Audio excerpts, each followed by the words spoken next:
We welcome you inside the Yokohama Arena, where tonight we present Pride Bushido Volume 2. Hello, I'm Mauro Ranello, alongside the always styling and profiling El Guapo Boss Rune, looking sharp, boss. Thank you very much, Mauro, but you know what?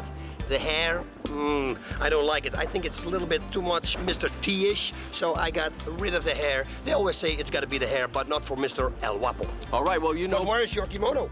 Well, put it this way, the kimono was too much like Yoko kimono for me, so I'm just back to my regular wardrobe. But let's get back to the matter at hand here, boss, shall we?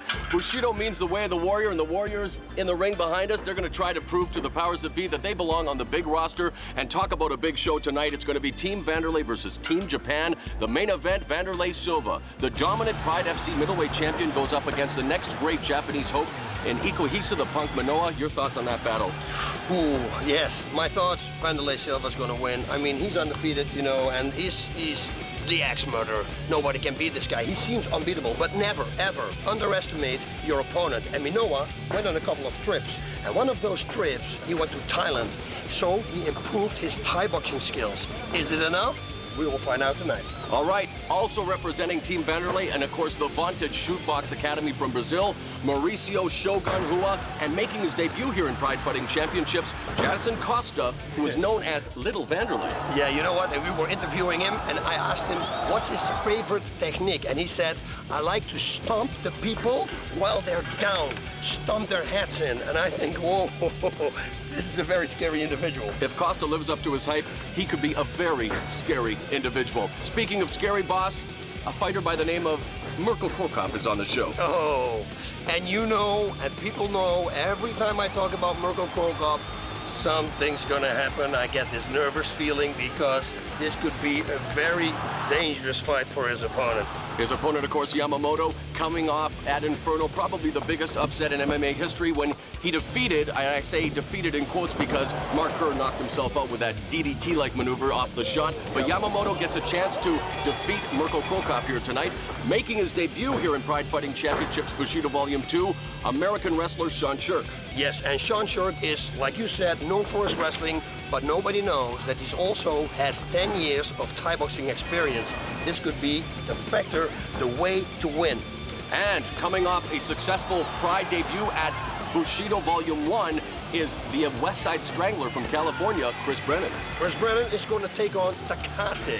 Takase, we all know him. This guy is very slick. He's got a great triangle choke. But come on, Chris Brennan, he's phenomenal on the ground. He trained with Pete Spread on his Thai boxing skills. His Thai boxing already was good. So, you know, I should say he could win this fight. From top to bottom, it promises to be high drama here in Yokohama. It's Pride Bushido Volume 2, and it's only here on pay-per-view.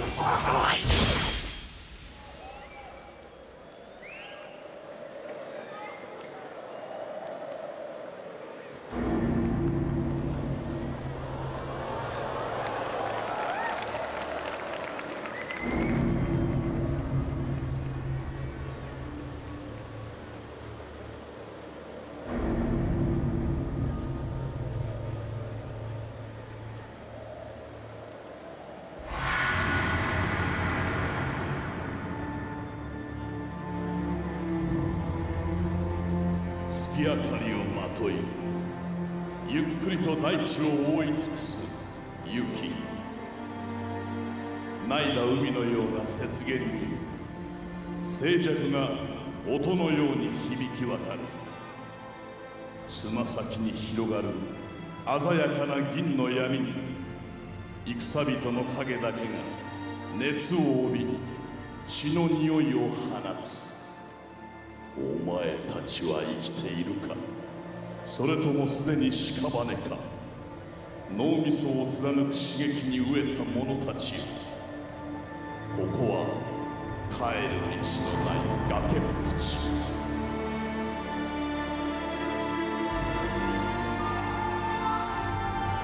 強く熱く紅に輝く日の光を手にするかそれとも闇に葬られるかあまりに華やかなそして過酷な銀幕の戦場へと続く道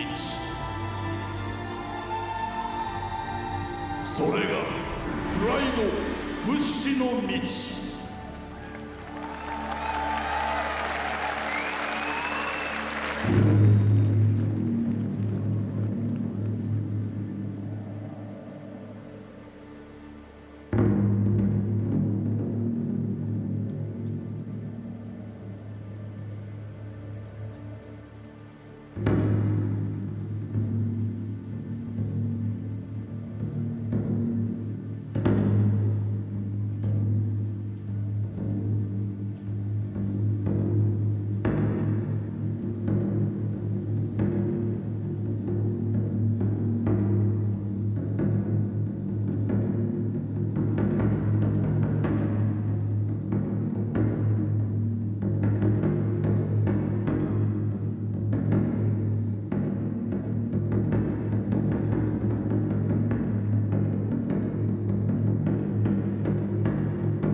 Tonight, boss, it'll be Team Wanderlei taking on Team Japan. Headlining, of course, will be the middleweight champion of Pride Fighting Championships. Coming off his career-defining moment at Final Conflict, Wanderlei Silva will put his undefeated record here in Pride up against Ikuhisa, the punk Minowa. Also representing the vaunted Shootbox Academy of Brazil will be Maurício Shogun Hua against Akihiro Gono.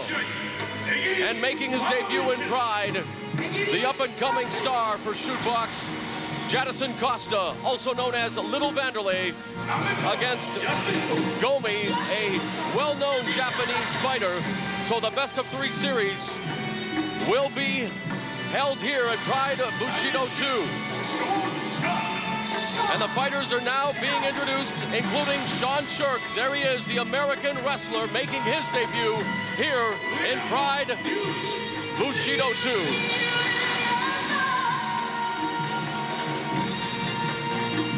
There is Ueyama, his opponent tonight. Wow, what a display. Mike Bensick.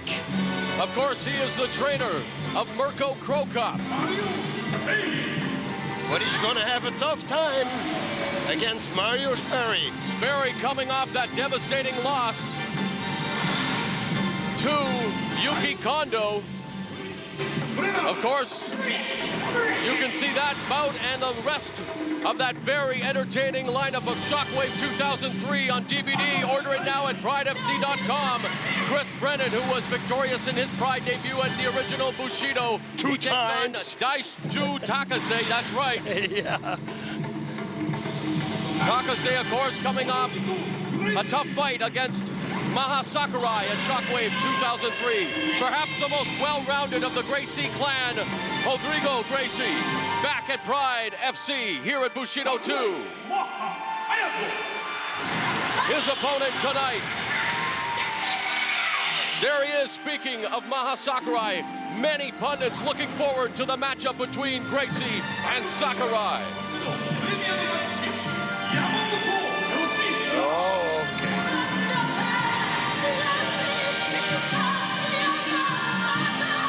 Yamamoto. What is going through his head? Because he's going to face this man. Mirko Cro Cop. A raucous reception greeting him here at the Yokohama Arena. Yamamoto coming off a victory over perhaps his strongest opponent in terms of physical attributes, Ron H2O Waterman at Inferno. There he is, Little Wanderlei, Jason Costa of the Shootbox Academy, involved in the best-of-3 affair here tonight. Team Wanderlei taking on Team Japan. He takes on Takanori Gomi. Perhaps Gomi's biggest victory, a victory over the well-known Japanese fighter, Ruben Asado.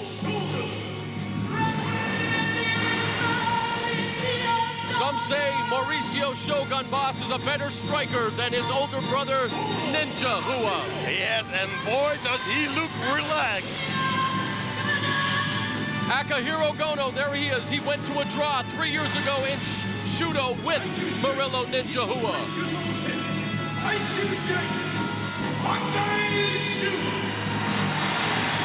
There he is.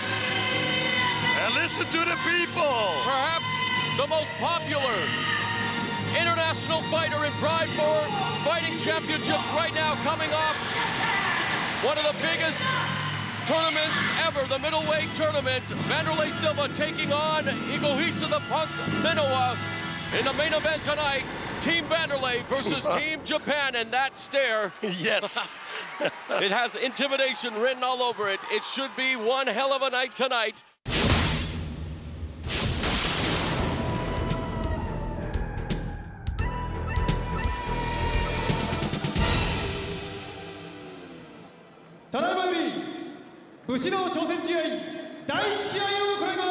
And now for the first Pride Bushido Challenge match. 青コーナー、チェ・ム・ベ選手。赤コーナー、今村祐介選手の入場です。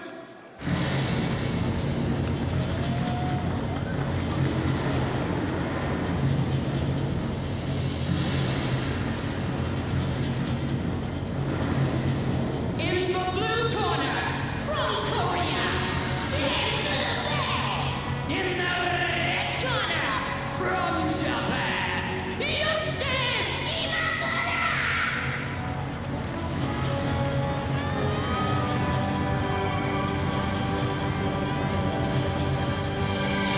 Entering the ring here at Pride Bushido 2 at the Yokohama Arena, making his debut at Pride Fighting Championships is Jae Mu from Korea. A background in Greco-Roman wrestling, as well as kickboxing and boxing. Also some jiu-jitsu training, and he is trained with Ikuhisa the Punk Minowa, who will be in the main event against Wanderlei Silva, the middleweight champion of Pride Fighting Championships. So Jae Mu from Korea making his way to the ring. Boss Ryuta in Korea over the past 12 months, they've began to appreciate mixed martial arts on a greater level, and Pride Fighting Championships now being seen on pay television in Korea, so they'll be supporting their fighter Jae Mu here at Pride Bushido 2. And what a fighter he is. Fourth on the World Championships wrestling. This guy trains 7 days a week. He has no rest. You better believe he's gonna make a big impact here. And he doesn't exactly spend an hour a day training. It's 5 hours a day, 7 days a week that he spends training. And being introduced is his opponent, Yusuke Imamura. Imamura spent many years in the All Japan Wrestling Tournament, coming away victorious in 97, 98, and in 2000. And after making an impression in wrestling, he made his pro debut in King of the Cage 2001. And he spent some years training with Kazushi Sakuraba. He fought against Yasuhiro Namikawa in Deep 13, and Namikawa also on tonight's card. He was beaten by Namikawa, and now tries to make an impression here at Pride Bushido 2. So a couple of big boys in Jae Mu and Imamura, and they are getting set to go here. Again, special Bushido rules, boss. It'll be 2 5-minute rounds. Yep. Well, I expect a lot of Jae Mu. I expect a lot of him. And right off the bat, full power. Yep. Into a clinch. Yeah, of course, he's a wrestler, upper body wrestler. He likes the suplex, he told us. And for sure, I think that's something that we are going to see. Nice knee there. Mu with a distinctive height advantage over the compact Imamura. He tries to get the double underhook so he can suplex him. But Imamura would be okay. Imamura trying to jockey for position there, but it's Mu now with looking for the German suplex, and executed by Mu, still with the full body lock, the waist lock there. Has him now on the ground, and again, the Greco-Roman wrestling coming into play early now with some strikes by Mu, and now he has him Perfect. Solid strikes too. You saw him a hammer fist. That hammer fist was actually pretty effective. You see him now in a half guard. I don't think this is a real good position to be in for Imamura right now. He's looking for the full mount. As you can see, Imamura opening his guard sometimes, which is not a very smart thing. You see, like here, the only thing that Choi has to do is pull it out there and then go for the full mount. And I think once you got him on top of you with his wrestling background, he's very difficult to get off, and it's going to be ground and pound. Jae Mu again, still in the half guard, but controlling. Now looking to control the head and arm, and looking at reining in some strikes there as well. And there's another hammer strike there delivered by Jae Mu, who is dominating Imamura from Imamura's half guard. And as you can see, he doesn't really reach goes for. He has short punches, but they're solid. They're like short, maybe we're talking about 8-inch punches, but they look very solid. Mube making his Pride Fighting Championships debut here at Pride Bushido 2, and just now reining in those left hands and scoring on Imamura. Yeah, you see, and like I said, and he has a lot of power. Position here to go for an Americana if he wants. Yep, but he's lost it. Too bad. He should do it on the other arm, though, and then buck himself all the way up, and then he can do it. Oh, actually, he should do it. Yeah, I was watching it. How you call it? Mirror image. And if with his advantage and the way he's dominating Imamura, really out of the open half guard, he could gain full mount here if he wanted to, boss. Yeah, I don't understand why he's not doing it. I mean, look, he's still looking for it, but no, like you said, Mauro. There's side control now. Side control. This could be very bad. Full mount. A very strange way to get a full mount, by the way. And an opportunity here, perhaps, to go for a rear naked choke, but he has him now. Knee bar. Imamura has him in a knee bar. He can finish this. No, he's got to put the toes. A heel hook and a toe hold. No, he's got to put the toes. He needs to put his toes in the neck, and now he's going for a heel hook, like you said. He's trying. He's pulling the heel with his left hand, but he's defending right there, and now he's going for the knee bar. It's not working. The knee is too low already, as you can see. And Mube now just has to find a way to pull that leg out. Just punch. Just punch as hard as you can with the left. That would be my advice right now. He's trying to power his way out instead, boss. Yep, I would have expected more balance from Choi. Rear naked choke coming up. Here comes an attempt at the rear naked choke. He didn't slide it in because you're wearing the gloves, so I don't think it's underneath there. And Imamura is turning his head to the left. Very good, Mauro. You've been reading the books, baby. The big books of combat. Oh, it's underneath his jaw. It's underneath. He's tapped. Wow. And just like that, Jae Mu garners the victory here at Pride Bushido 2 and is victorious in his debut over Yusuke Imamura. Yeah, I don't know what Imamura was doing. You said he was looking to the right, he was looking to the left. That's a perfect defense, but with that, you need to push your shoulder up to your chin, and there's no way that they can choke you. In the final minute of the first round, at 4 minutes and 8 seconds to be exact, via rear naked choke, it's Jae Mu picking up the victory over Yusuke Imamura, and the Korean fighter is victorious in his debut here at Pride Bushido 2. Yep, you know what, Mauro, I have to tell you, look here, we go with the suplex.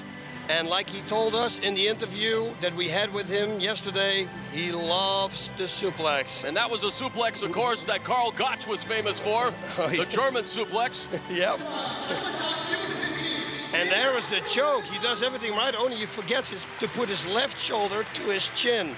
Press the left shoulder to your chin, and that's the way to stay out of a choke. It's real easy. And I can't believe that Imamura didn't do it.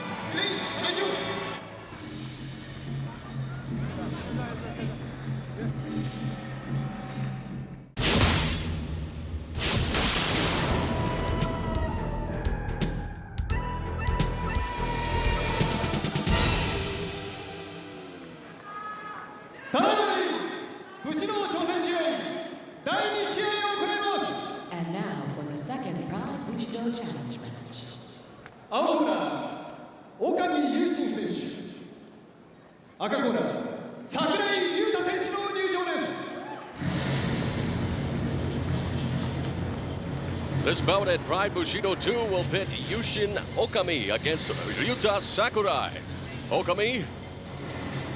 And there is a look at Ryuta Sakurai, a well put together individual. Spends a lot of time weightlifting, and there is Okami, who studied judo for 3 years. Sakurai, as we have mentioned already, a very ardent weightlifter.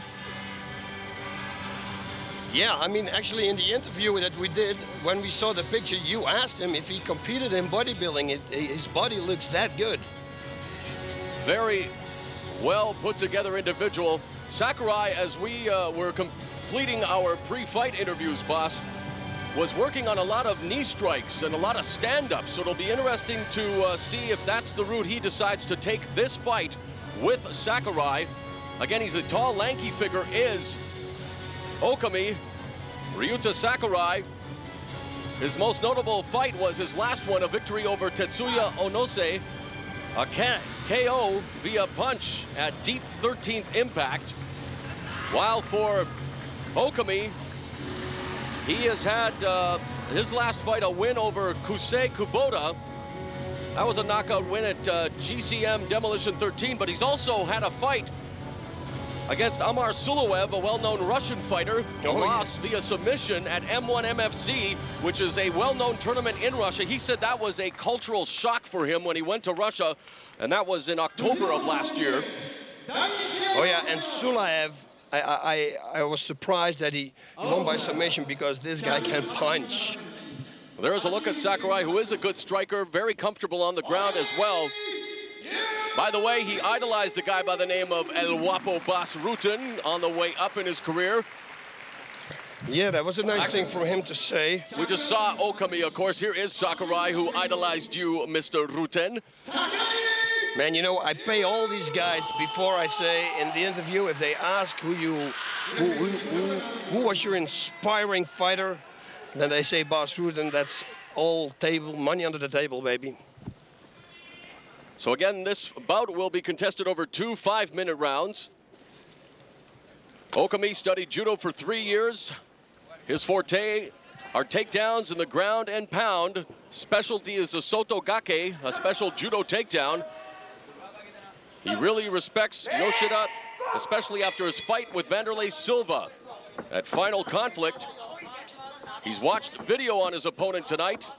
Constantly trains with the submissions. There's a low leg kick to kick things off for Sakurai, boss. Yes, as in every fight, the fighters are, you know, measuring the distance, see what they can do. As you can see, he's got very long hands.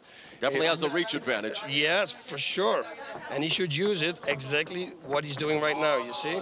He's sticking it in there.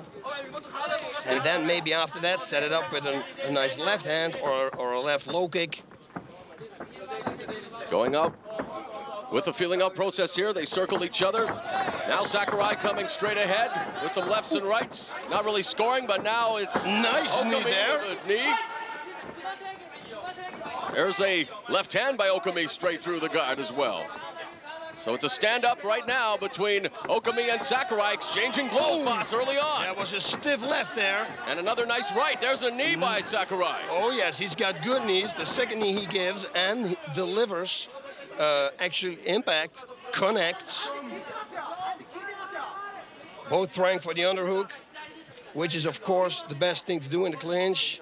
Have at least one arm underneath the armpit of your opponent. He's looking here for a takedown, and here we go. A very strange one. They just fell into it.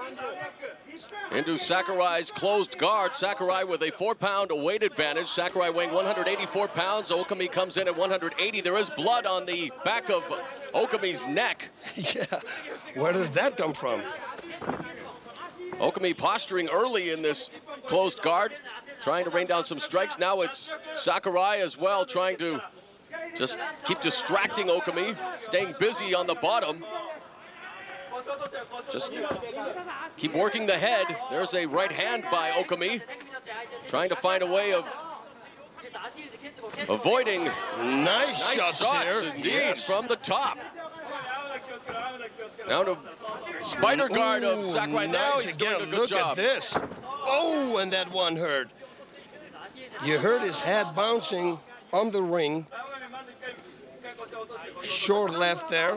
He may have been scratched, perhaps, by Sakurai in the back of the neck. Definitely not a dangerous place, but these shots are dangerous. The right hand's being delivered by Okami to the face of Sakurai on the bottom. Now he's standing, and it's Sakurai. Yeah, but I mean, why is Okami not passing the guard now? It's an open guard. He just has to push, lean a little back, push the legs to the side, and then you get the side mount. Right now he's back into the close guard of Sakurai, but he's so far so good for Okami in this situation. I bet you he looked at some Fedor Emelianenko. Oh, that was a good right hand again. Fights, because this is typical Fedor Emelianenko. Look at this.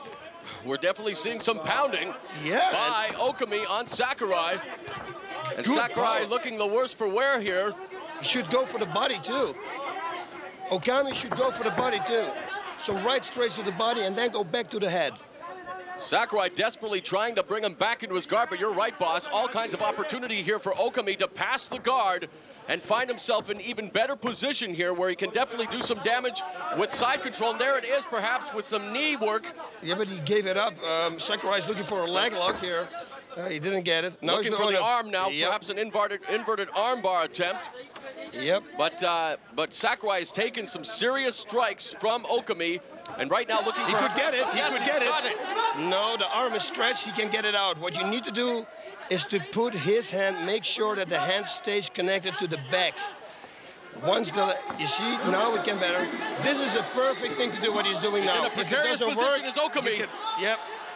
If this armbar doesn't work, you can use it to reverse your opponent, and that's exactly what he was doing right now. You see him bleeding. You can see the damage that he incurred in the face, but look at who's in a dire situation right now is Okami. After expending all that energy with the strikes, he finds himself in it. There's a Kimura attempt by Sakurai. It slips out now, but now it's Sakurai on top, and he reins in those strikes to the body. And there's no defense because he's holding. He's got the his hammer arm. lock. Yeah. He should use more power though, because this is not going to do it. So the tables have been turned, definitely, midway through round one here. But now a nice sweep there by Okami. Yeah, Okami is enormous flexible. Look Oh, at this. man, he's got to be Look at this. double jointed. It's unbelievable. Oh, that does not look pretty. No, what now? Sakurai has to put his left leg over And the the head. bell goes. Oh, My goodness. was it saved by the bell or not? Sakurai, if he would have put his left leg over the head of Okami, he could have finished the fight. I'm sure you're the one person who wanted a beer with that pretzel we saw at the end there, boss. My goodness, Sakurai definitely has to be double jointed because we're going to see, I'm sure, a replay of what we just saw there. Very good transition attempts there by Sakurai and Okami in an entertaining round here between Ryuta Sakurai and Yushin Okami. Yes, I really enjoyed this fight actually. They both show great technique, punching power, especially from Okami. I'm surprised he's got some really good striking power. He should have stepped back maybe, stand up again, and then start striking. Well, Look at Okami this. Here we dominated go. with strikes, although Sakurai with that good knee, but Okami definitely dominated with strikes, but Sakurai was definitely the better with the submission attempts. Yeah, especially here on the ground. Look, and the guard is open. Why not just stand up now and then go for the punches again? You know, he did so good on the ground, on their feet. Looking for the Kimura there was There Sakurai. we go, with the triple jointed. Look at this. That guy's a contortionist. This is unbelievable. Is he related to the late Houdini? Either Houdini or Gumby, one of the two. Or maybe Stretch Cunningham while we're at it.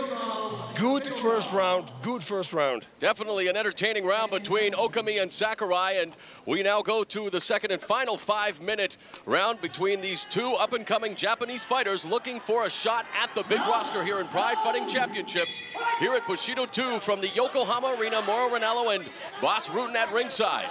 And again, going the route he did in the first round with that low leg kick is Sakurai. And Okami goes for the shot, the right hand, and right into the underhooks. Yep, and Sakurai again attacking with the knees, and he's got some good knees.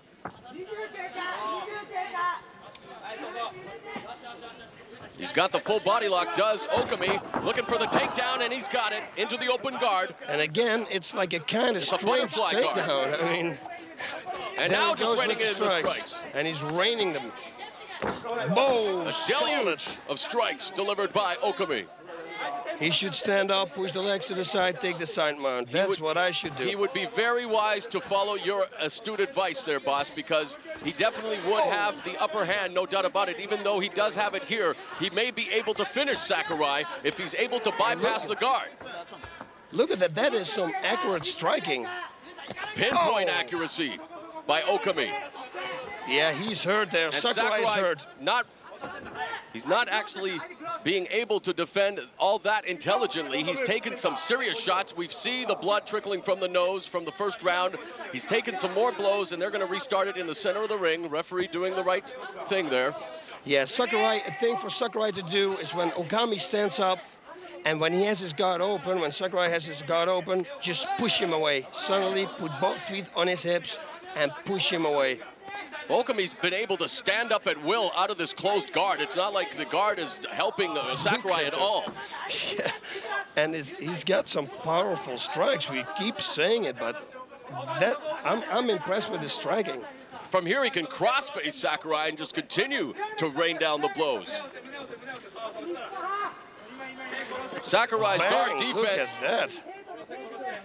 has been porous, to say the least.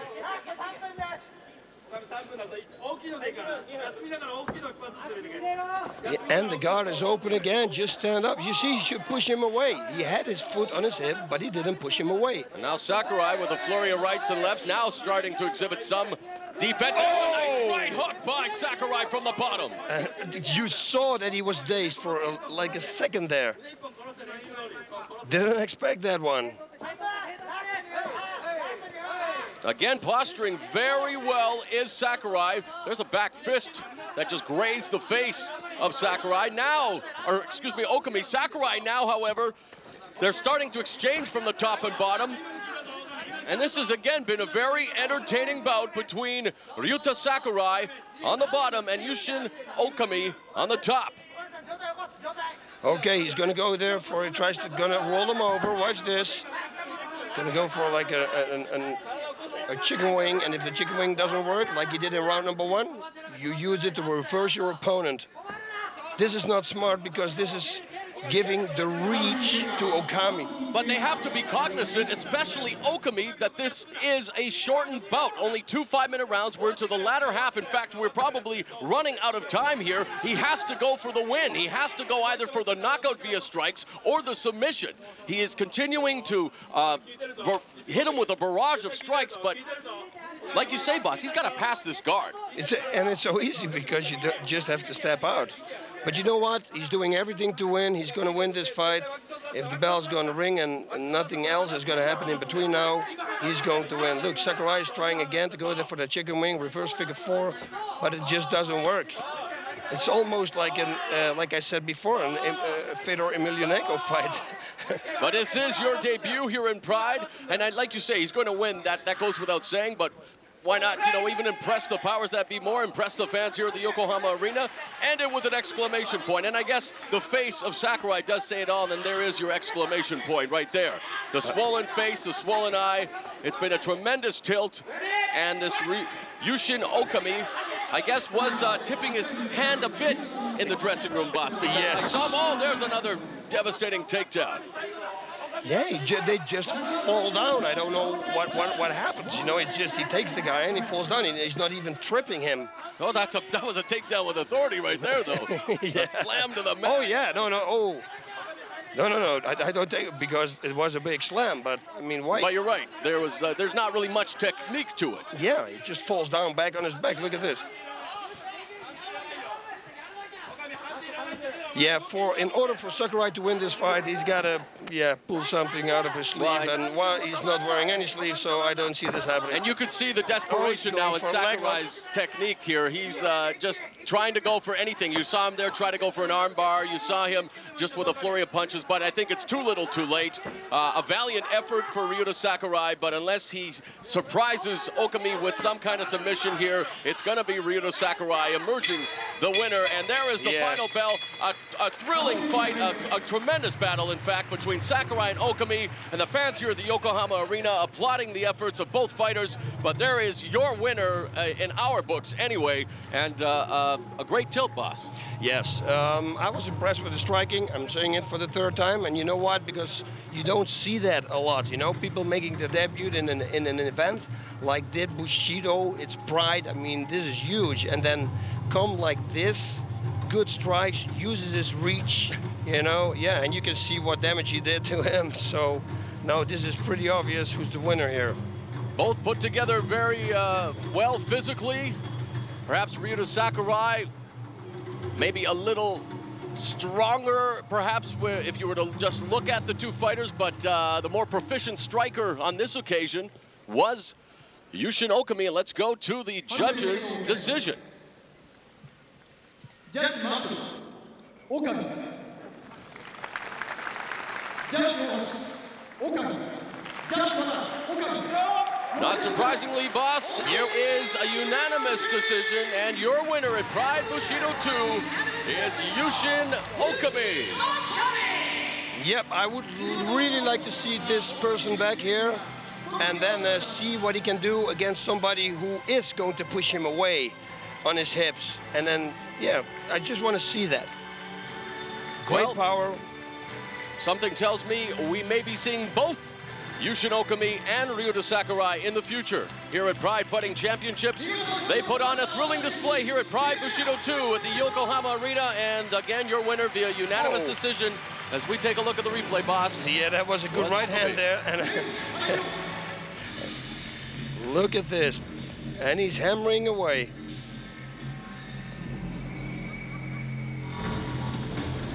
Yep, I mean, we don't need any words with this replay.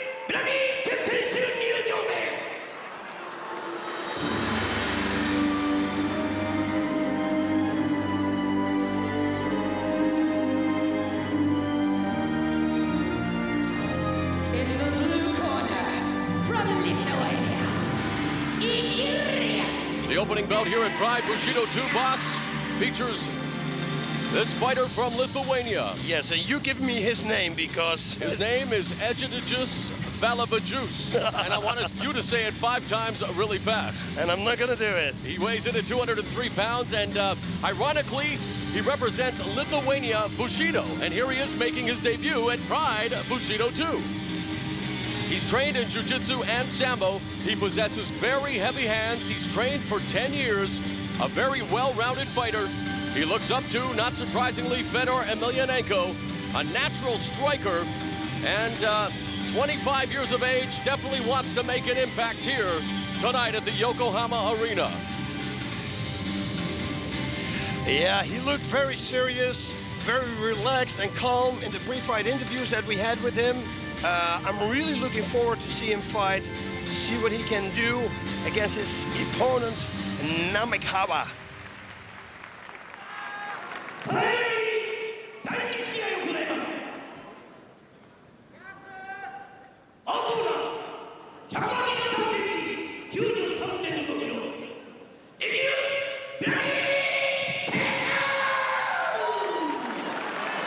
Valabajus weighs in at 203 pounds, again, 25 years of age. We talked about him looking up to Fedor Emelianenko, actually suffered a loss to Emelianenko via Kimura at Rings, Lithuania.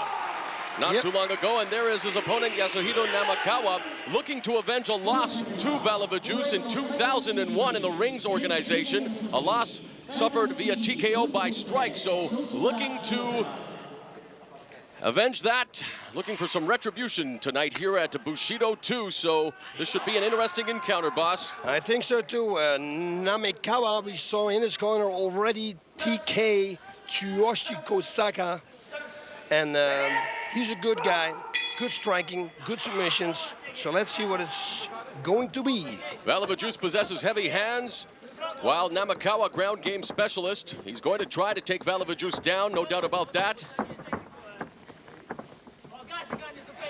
Again, special Bushido rules, 1 10-minute round, 1 5-minute round. So again, they'll try to impart that full force activity. And there's Valice with those early combinations. And there is Namikawa with a takedown. But Valice standing up. Who's he's got there? He's got the guillotine position. But there's nothing there. Let me see. Does he have his hand locked? Oh, he's got it. He's going for the guillotine there. He can have it. He can have it. No, he's pushing his hand down. He's pushing his hand down. It looks like he can escape it, but he's got both arms in, so it could be the end. His mouthpiece is already falling out. He's got to cross-face him harder. There he's punching him, trying desperately to. No, he's got to cross-face him. Pushes down, his face to the side. That's what he's doing, boss, here. Oh, he's tapped. It's over, just like that. And Valice, you can see the frustration on his face. But Namikawa, in scintillating fashion, he dispatches Valice in rapid fashion, boss. 1 minute 5 seconds of the opening round. Yasuhiro Namikawa with TK in his corner via guillotine. Impresses the fans here at the Yokohama Arena. Wow. He did go for the crossface, but he didn't totally finish it. And here we have TK. It's a person that I really know because I actually fought him. Great job here. Good guillotine. No good guillotine defense. And there is the agony of defeat. A picture of it right there in the corner of Valice. But there you see the look of victory.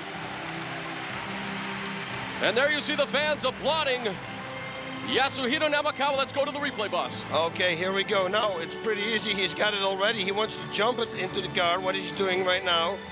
Yes, Valice, right, what you said it actually, should crossface him. And that was exactly what he should have done. Crossface and push himself out as hard as he can, because then you will have a neck crank on Namikawa, and then, yeah, he wouldn't have tapped like this. Namikawa wins via guillotine at Pride Bushido 2. And now, he has the microphone addressing the crowd, and while he does that, we want to remind you that the highlight of the year 2004, no doubt about it, gets underway April 25th. The next time we'll be on pay-per-view, the 16-man tournament. It is total elimination, open weight tournament. It'll get underway April 25th, and it'll feature some of the very best fighters in MMA, and it's coming to you beginning April 25th. Don't miss it. On pay-per-view, Pride Fighting Championships, Total Elimination 2004, April 25.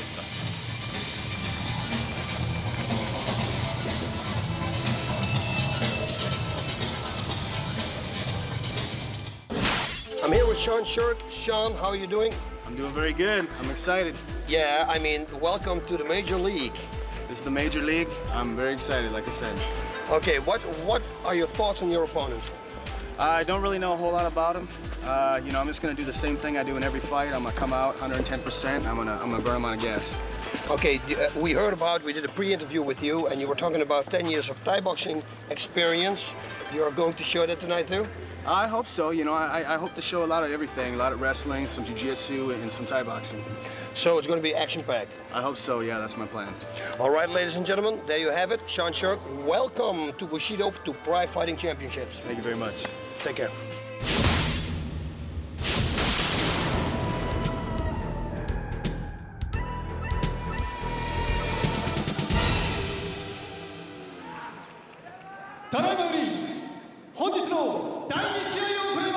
And now for the second match.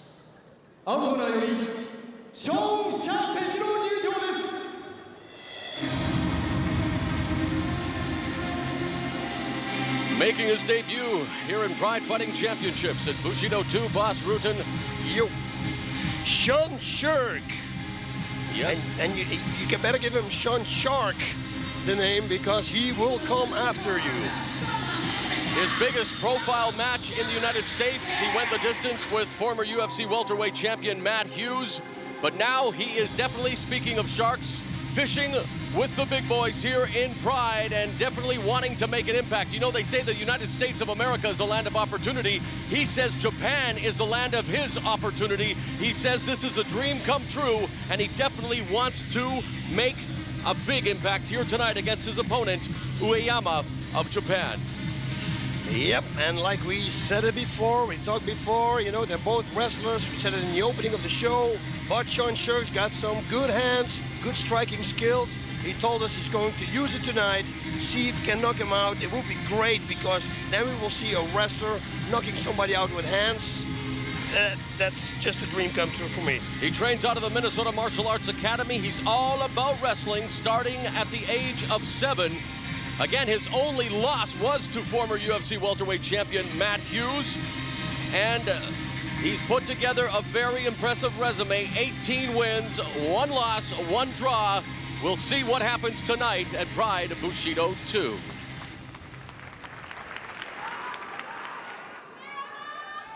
第2試合を行います。青コーナー168センチ、79.5 キロ。ショーン・シャーク! You know what, El Wapo, you're already the best color commentator in the business, but you know what, you're also very scary. We've just been told that in Japan he's known as Muscle Shark, so that analogy that you started was on the right path. Man, I'm good. And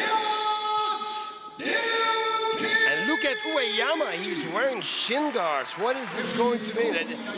And shoes, very acceptable for leg locks. And yes, needless to say that when he kicks, he's got padding on. Why is he wearing shin guards? We saw a shot momentarily there of Oyama's corner. In his corner, of course, representing the U-File camp is Kiyoshi Tamura, also a Pride veteran.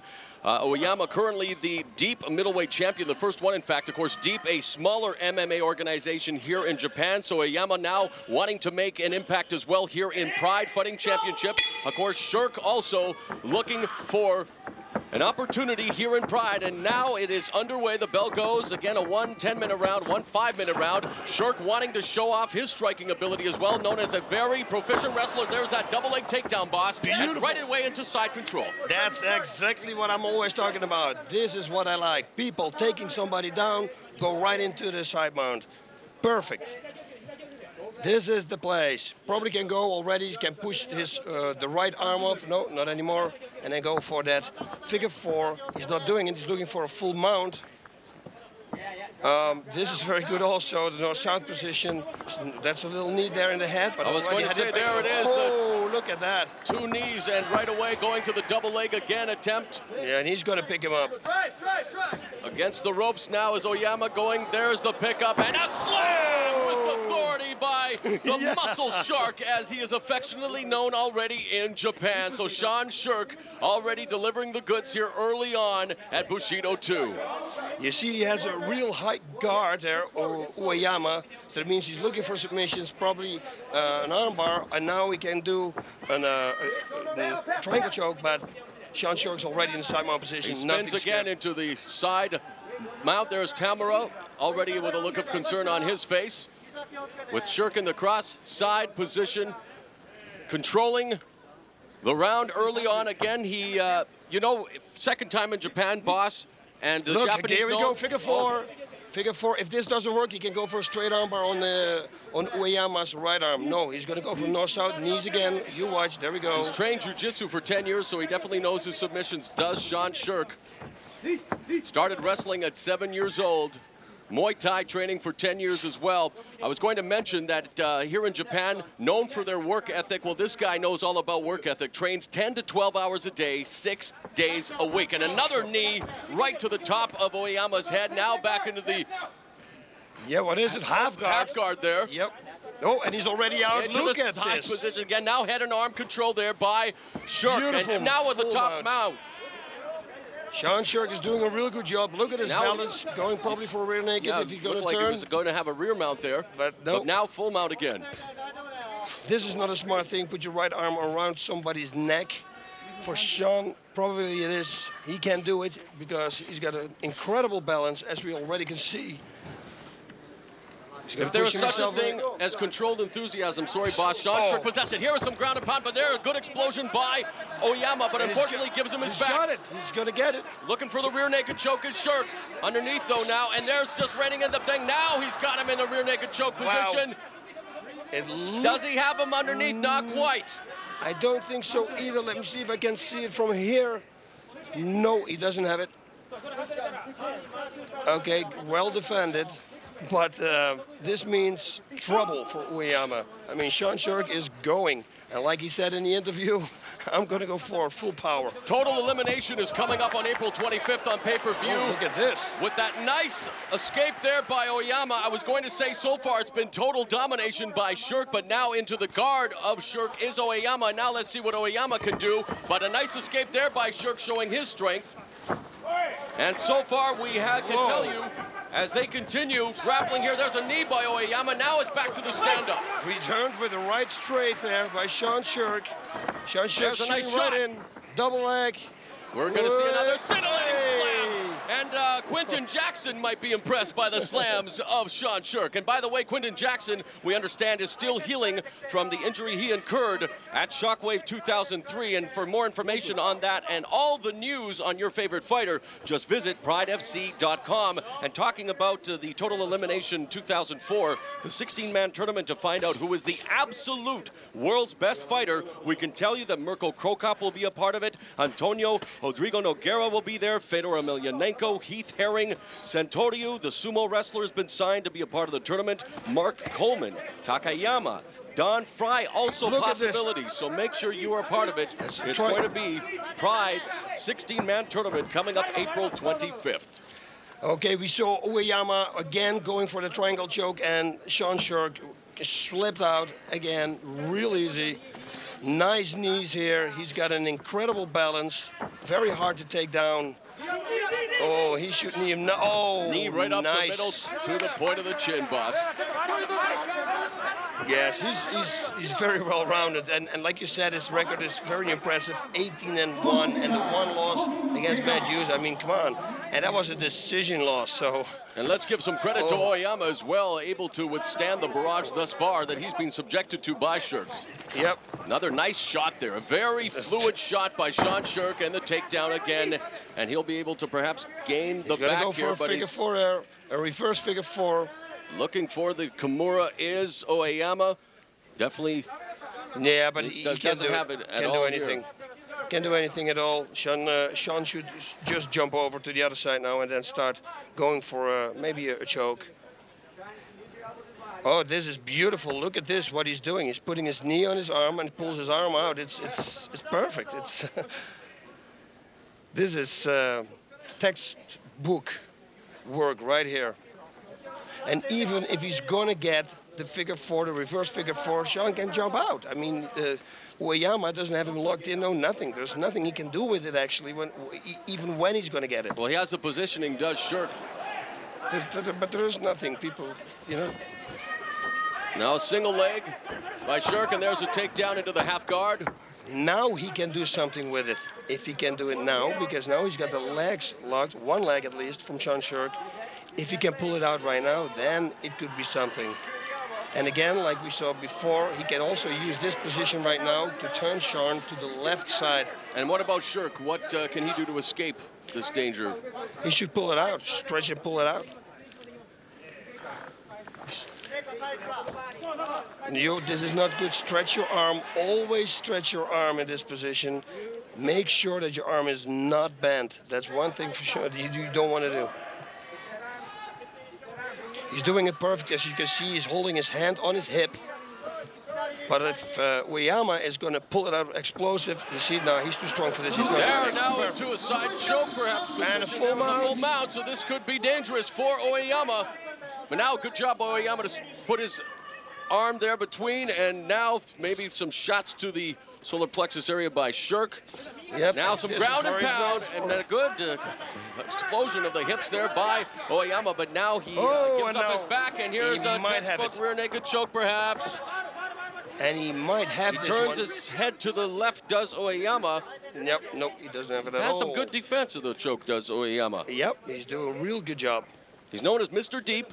His brother Tomoyaki is a professional boxer, so he is comfortable with the striking, but we've seen a lot of ground game here by Sherk. There's a hammer strike, and there's some lefts and rights being delivered by Sherk. Yeah, and they're solid.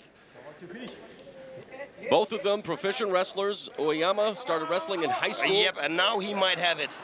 He might have the choke. Rear naked choke being put on by Sherk. We can't see it from this view. Is it on, and is it underneath his jaw? Let's take a look in the ring. It looks like his chin is tucked. Yep. No, it's not on. Now he's turning his head again. Keep doing that. And Sherk gives it up one more time. He's got the hooks in. Now Ueyama able to turn back on his backside position, controlled by Sherk. Beautiful. Sherk is moving. His movement is unbelievable. Jumped from mount to side mount like it's nothing. Perpetual motion, very fluid is Sean Sherk, controlling this bout in the first round. Looking very impressive is the American wrestler Sean Sherk, making his debut here at Pride Bushido 2, but putting up a valiant effort is Ryuki Ueyama. I like those shots. Underneath the armpit, they have really impact. It's like an uppercut. And this is a bad position. You don't want to be in this position. No, it's going to set him up for ground and pound. You're right about that, boss. But he puts his arm around the back of his neck, which you have stated before can be a dangerous position because it sets up a He can turn him over. It's a side choke. Exactly. Look at this. 1 minute left in the opening round, boss. Side choke. He's going to jump to the side. Ooh, he just slipped out. Back to the mount. You see, this is what I'm talking about. This is a fighter who knows his ground game. He's a very cerebral fighter, always thinking one step ahead as Sean Sherk, setting things up. And I know it's a cliche in the fight game, but Sean Sherk knows how to play that chess match on the ground. And now with some ground and pound is Sean Sherk out of the Minnesota Martial Arts Academy. And he's going for an armbar, it looks like. Trying to do his new wife, Heather, proud. Heather, of course, watching back home. Oh, look at this. In Minnesota. Some solid shots. Now again, the arm around the neck. What Ueyama has to do is lock Sean Sherk's right leg up. Oh. There is the end of a very entertaining first round, and Sean Sherk saying that he wanted to put on a very good show here in front of the Japanese fans. I think he has delivered the goods thus far, boss. Oh, yeah, he's in a phenomenal shape. He is strong, he's well balanced, he knows everything on the ground. He's got good striking, solid strikes, submissions. I mean, he's got the complete package. One more 5-minute round. If he continues doing it like this, he's going to or finish the fight or he's going to win it on decision for sure. Sherk coming off a win in December over Charles Diaz via key lock submission at EP Extreme Impact. And let's go back to a very thrilling opening 10 minutes, boss. Look at this. Slam, bam. Thank you, ma'am. Rampage style. Yeah. Yeah, he is incredible strong. And look at this balance. He starts kneeing him, and then if Ueyama tries to grab his leg, you know, he's already gone. He moves from position to position. Yeah, very impressive. Okay, while Ueyama was in danger throughout the opening 10 minutes and did, was subjected to some scintillating slams and was almost submitted on myriad occasions, what does he have to do now in the second round to turn the tables, boss? Is there anything he can do to offset Sherk's strength? Is there anything he can do to perhaps surprise Sherk in that second 5 minutes? No, I don't think so, because Sean is doing everything perfect. His takedowns, once he shoots, every takedown attempt that he made, it was a bonsai.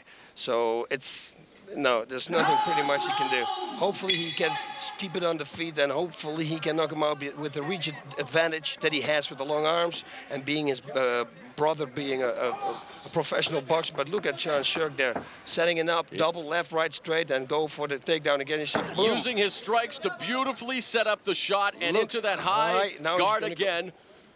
And he's going, see, he's escaping right away. Boom, there we go, side mount. Just, this is doing exactly what Okami should have done in that previous bout we saw. Yep. He should knee to the body here. That would be real good. Oh, hey, look at this. Looking for the sweep was Ueyama, but Sherk continues to control. He's like an eel, very slippery, is Sean Sherk. And yeah, very well balanced. I'm sorry, people at home. I'm repeating myself, but I'm really impressed here. There is Tamura. You file Tamura, of course, a Pride veteran. Probably many go battles with Takada, Nobuhiko Takada, of course. Sean should range some left knees to the body right now. A right knee to the head.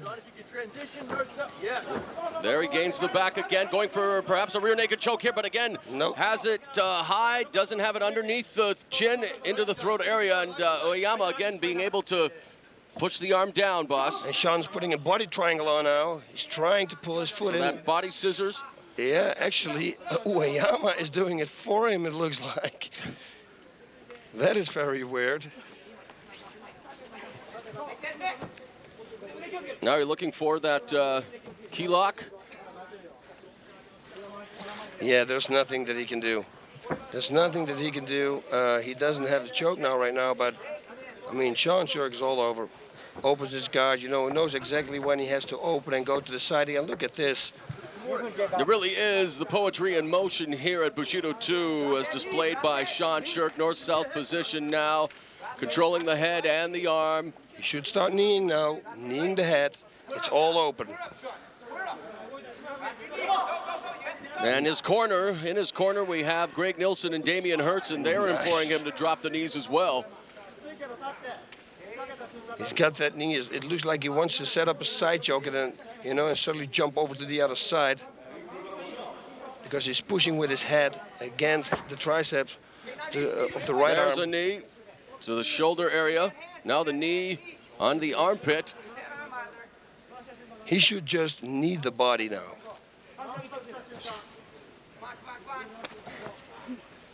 Trying to roll onto his stomach was Ueyama, and really stomach, back. Nice knee there. It's all a moot point for Ueyama right now, boss, because it has been a one-sided affair in favor of Sean Sherk. We have 2 minutes remaining. Oh. There's another devastating knee delivered by Sherk, known as the Muscle Shark, and he has been feasting on Ryuki Ueyama so far in this bout. Yeah, it's like a feeding frenzy, if you will, boss. Dun dun dun dun dun dun. I'll leave the sound effects to you, boss. There we go, there we go. All right, back into side control now. Left knee to the body. I want to see a left knee to the body. Look at this. Now he gains his back again, standing up though now is Sherk with the waist lock. Maybe we could see him in a soup. He's a wrestler after all. Why not go for a soup play, as the late great Gordon Soley used to refer to it as. Now to the side. Takes him down again, flat on his back. Back in the cross-side position and a knee there. Yep, but he should set it up with left knees to the body now. 1 minute left. He's going to go for a full mount. He's going to throw it out. You watch. But Ueyama escapes that, gives him his back again. Now gets his hooks in there, does Sherk. What now maybe a guillotine, no. Look the way he stays on top. It's like you can't get him off. No, he's like a koala bear there on a tree. The tree may be swaying in a storm, but the koala bear is hanging on. Oh, yeah. Pulling his leg out again. There we go. Side mount. Yo, this is it. He has used everything in his arsenal, has Sean Sherk. Nice knee again. Now, what do you say to the people that will tell you, yeah, Sherk dominated but was unable to finish Ueyama? Do you think there's any merit to that criticism? No. Because Ueyama is a good fighter. That's what I think as well. I'm being the devil's advocate here, boss. Yeah. Very well done. Sean Sherk dominating Ryuki Ueyama. A great matchup here at Pride Bushido 2. The two fighters embrace, displaying the sportsmanship that mixed martial arts is known for, that it separates it from almost every other sport. And Ryuki Ueyama, a valiant performance, unfortunately overmatched by Sherk from the United States of America, and I do believe we have an American star in the making here in Pride, boss. I think so too. I mean, let's look at the replay. Bang, right knee to the face, and another one. He should have thrown a little bit more left knees to the body, I think. Whoa, look at this. Yeah, total domination. Well, this is going to be simply academic, but let us go to the center of the ring and await the judge's decision as we see Kyoshi Tamura. Not looking happy. No.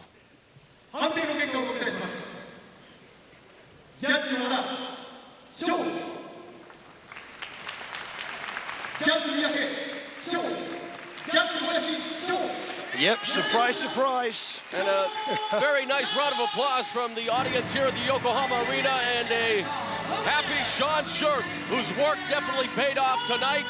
And Ueyama, again, the two embrace. And Tamura congratulating him, and that's a great show of sportsmanship there. Yeah, giving him a nice drink of water there, why not? So Sherk, a nice effort there, really showcasing all of his skills, boss. And I could tell just the way you were analyzing the fight, you're a big fan of this youngster from the USA. Big fan. Everything he did was perfect. Like you said, the thing with the koala bear, it's exactly like that. There's no way Ueyama couldn't get him off. He was all over, very well balanced. Escapes the guard, goes to side mount, man, north-south position, strikes, knees. I mean, he's got it all. All right, we look forward to seeing more of that man, Sherk, here at Pride Fighting Championships. He's a winner at Bushido 2 at the Yokohama Arena. Sherk, first shot at Pride Fighting Championships. What do you think? I had a really good time out there. The crowd's great, the event's great, class act event. I had a good performance. I didn't get to show everything I wanted to show, but I'm pretty confident that I'll be back. You said you were going to come out explosive. That you did right from the beginning. And those slams, kind of reminiscent of Quentin Rampage Jackson. Are you putting on a show? Yeah, you know, I mean, that's what I'm here to do. I'm here to put on a show, give the fans a good time. I train 6 days a week, 3 or 4 times a day, just never-ending cardio. I'm going to come out and burn everybody out of gas and pretty much do whatever I want to. Now you never stopped, but what do you think about your opponent? You tried to get that choke on him, but just couldn't lock it in. He's slippery. You know, he's a slick guy. It gets real wet out there. We're both sweating, so I kept his neck tight, gave me his back a few times. I missed the choke, but you know, all in all, I had a good performance. But I got to give him credit too. You know, he's a good wrestler, good submission guy. Okay, now, I don't know if you know this or not. Did you know that your nickname here is Muscle Shark? Hey, I like it. I've been looking for a nickname. That sounds like a good one. I'll take it. Congratulations. Welcome to Pride. Thank you very much. Okay, I'm here with the... Okay, I'm here backstage with Mario Sperry. Mario, how are you doing? What do you think about my outfit? Oh, I thought you were Tom Cruise or something like that. But better looking. Yeah, much better. Much better looking. Okay, good. Okay, tonight the fight is on. Yeah. What's going to happen? Yeah, one more working day. Really looking for a victory because last time I didn't do good at all. So I'm pretty upset with my performance last time.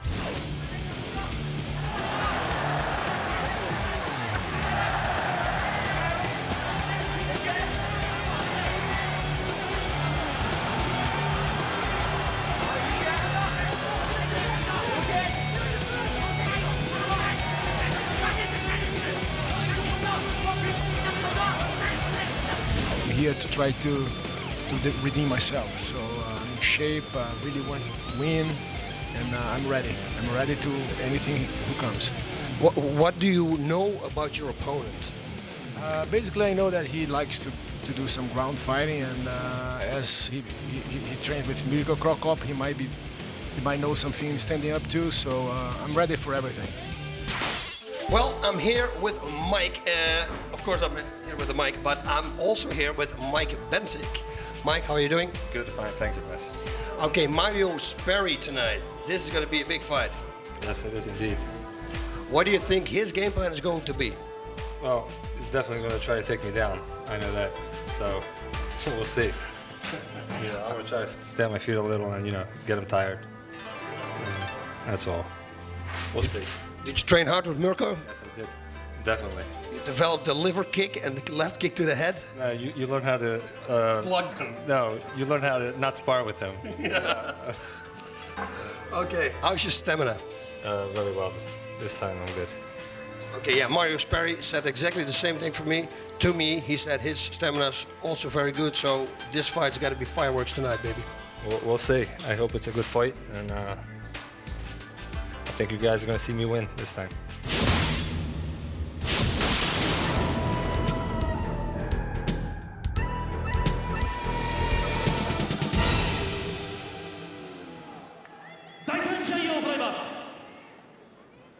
Aukona, 186センチ、101キロ。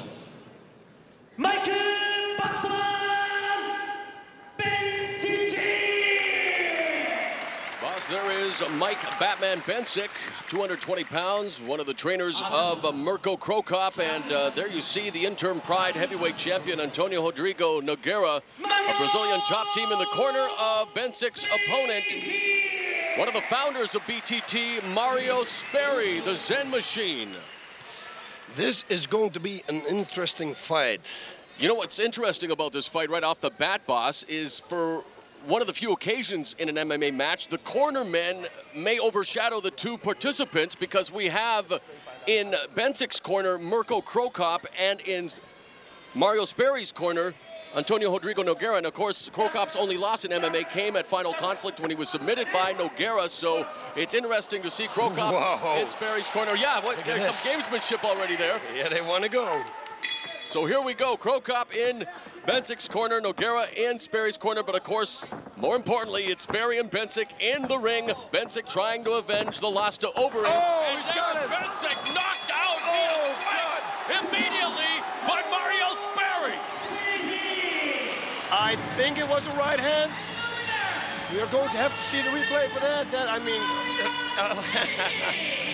11 seconds of the opening round. Let me repeat that, 11 seconds of round number 1. Mario Sperry KOs Mike Batman Bencic. Lightning quick. Bencic, you know, in a twist of fate, irony to say the least, Mike Bencic, Mirko Krokop's trainer, has just tasted what Mirko Krokop usually dishes out to his opponents, Boss Rudy. Yes, you're absolutely right. It was right on the button. Mario Sperry told us that he was working on his striking a lot. And hey, boy, he sure showed it. There we go. Look at this. It's a right hand, I think. See, bang, right on the button. Right on the button. And 1, 2, and it's over already. Yep, that's what they call, again, ladies and gentlemen, right on the button.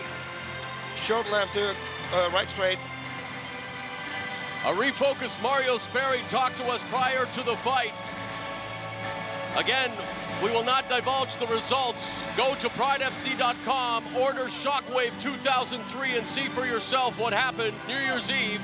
But Mario Sperry, here at the Yokohama Arena, has just vanquished Mike Bencic in 11 seconds via knockout. Antonio Rodrigo Nogueira, the Pride interim heavyweight champion. There you see Mirko Krokop, who later tonight will take on Yamamoto, but Mario Sperry is victorious in very quick fashion at Bushido 2.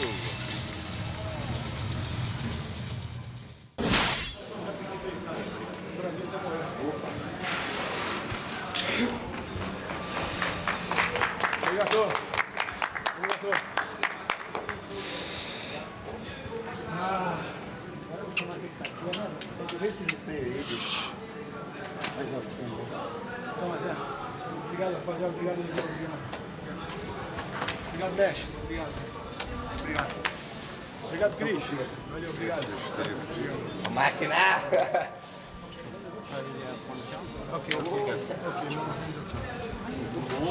Ok.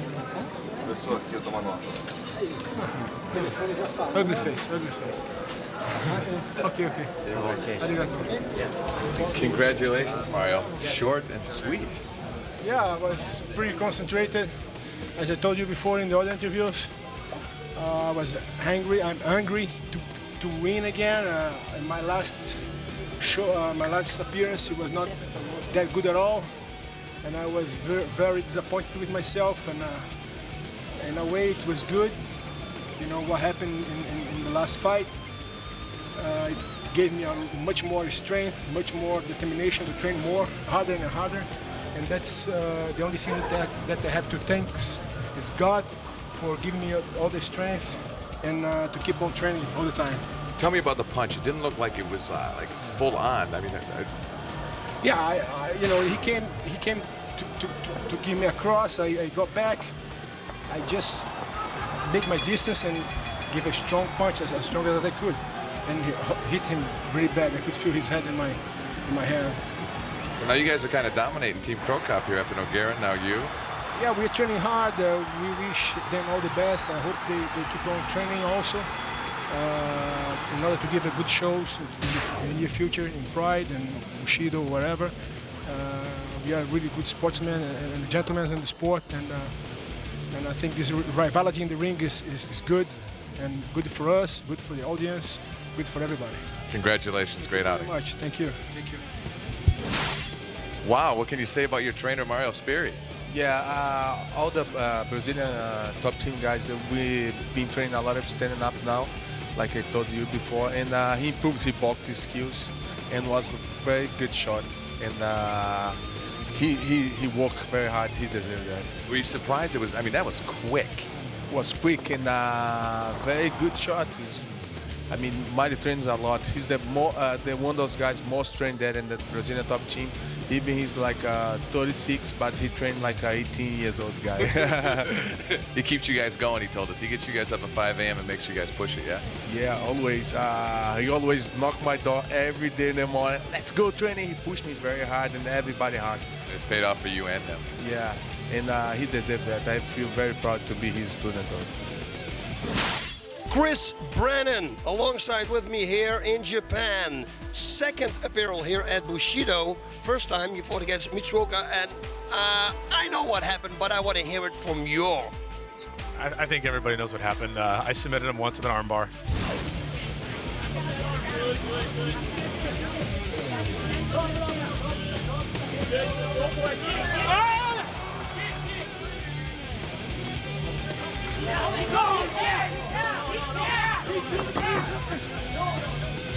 He tapped, he screamed, and the referee jumped in, and then he denied tapping, so we had to fight again.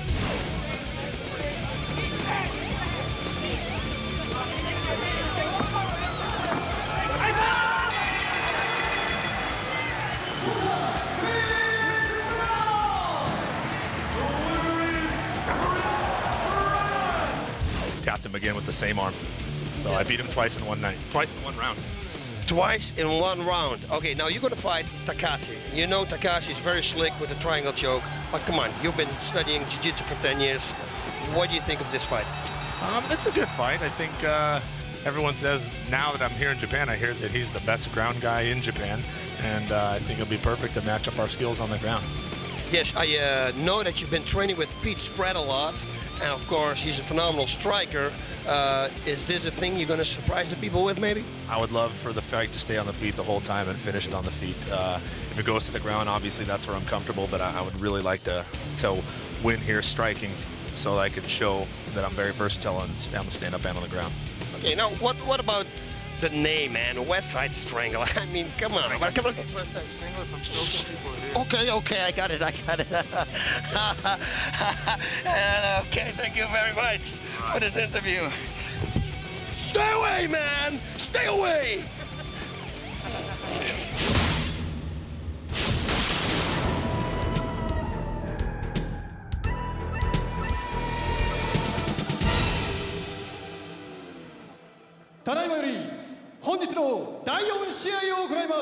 And now for the fourth match.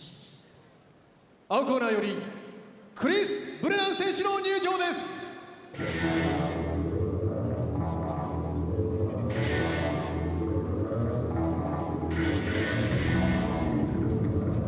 Boss's next bout at Pride Bushido 2, emanating from the Yokohama Arena, features this man, the West Side Strangler, Chris Brennan, who made his debut in Pride Fighting Championships at the inaugural Bushido, as he defeated not once but twice, as he likes to say, Eiji Mutsuoka. It was a bit of a controversial matchup, but he emerged victorious. To prepare for this fight, he trained at Big Bear, California, which is a very popular training place for a lot of boxing greats, including Oscar De La Hoya, Fernando Vargas, and an MMA great as well, Tito Ortiz. So Chris Brennan is in tip-top shape for this bout. In fact, he is known especially for his strong ground game, his conditioning, and of course a very versatile fighter. In his corner tonight, he has the secret weapon, Pete Spratt, who has improved his confidence as a striker. And he feels his opponent tonight, Daiju Takase, is a slick fighter, but appears predictable on the ground. He feels Takase is also an underrated fighter, so we'll see what will transpire tonight. But one bout we're both looking forward to is this matchup involving the West Side Strangler, Chris Brennan, and Daiju Takase.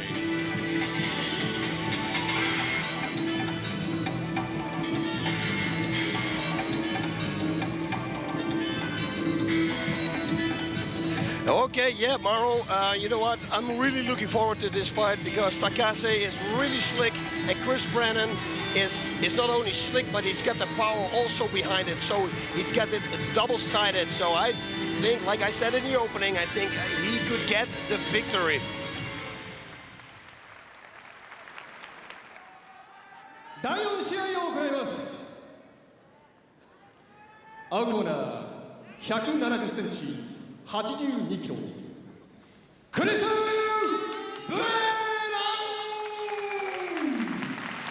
Getting a nice response from the crowd here at the Yokohama Arena. Brennan, again, second appearance here at Pride Fighting Championships. Bushido. Daiju Takase, a Pride veteran, coming up a tough matchup at Shockwave 2003. The DVD available now at pridefc.com. See that fight and the rest of the entertaining matchups of a memorable card. New Year's Eve, Shockwave 2003, available now at pridefc.com. Again, one 10-minute round, one 5-minute round. Really looking forward to this matchup, Boss Rutan. Yep. Takase, of course, has done lots of sparring with stablemate Kazuhiro Nakamura. Nakamura doing a great job in defeating Dos Caras Jr. at our last pay-per-view, Inferno. And also with TK and occasionally with Cal Uno. Has been working on his striking, but disclosed to us, boss, something that I found rather surprising considering what North American sports teams do. He told us that he has a knee ligament damage, needs some rest to recover, and there's a takedown. But he wants to avoid surgery, does Takase, but showing that Japanese fighting spirit in taking this bout with Brennan. Yep, and Brennan here, both feet on his hips, pushing him away. In the butt position. There was a kick to the head there. Yeah, the up kick. But Takase now in the butterfly, half butterfly guard. Or, yeah, Brennan's. Half guard. Yeah, the half guard now, and he's skipping out already to go for a full guard, I think. Yeah, now he's trying, like you said, he's trying to go for a butterfly guard there so he can sweep him.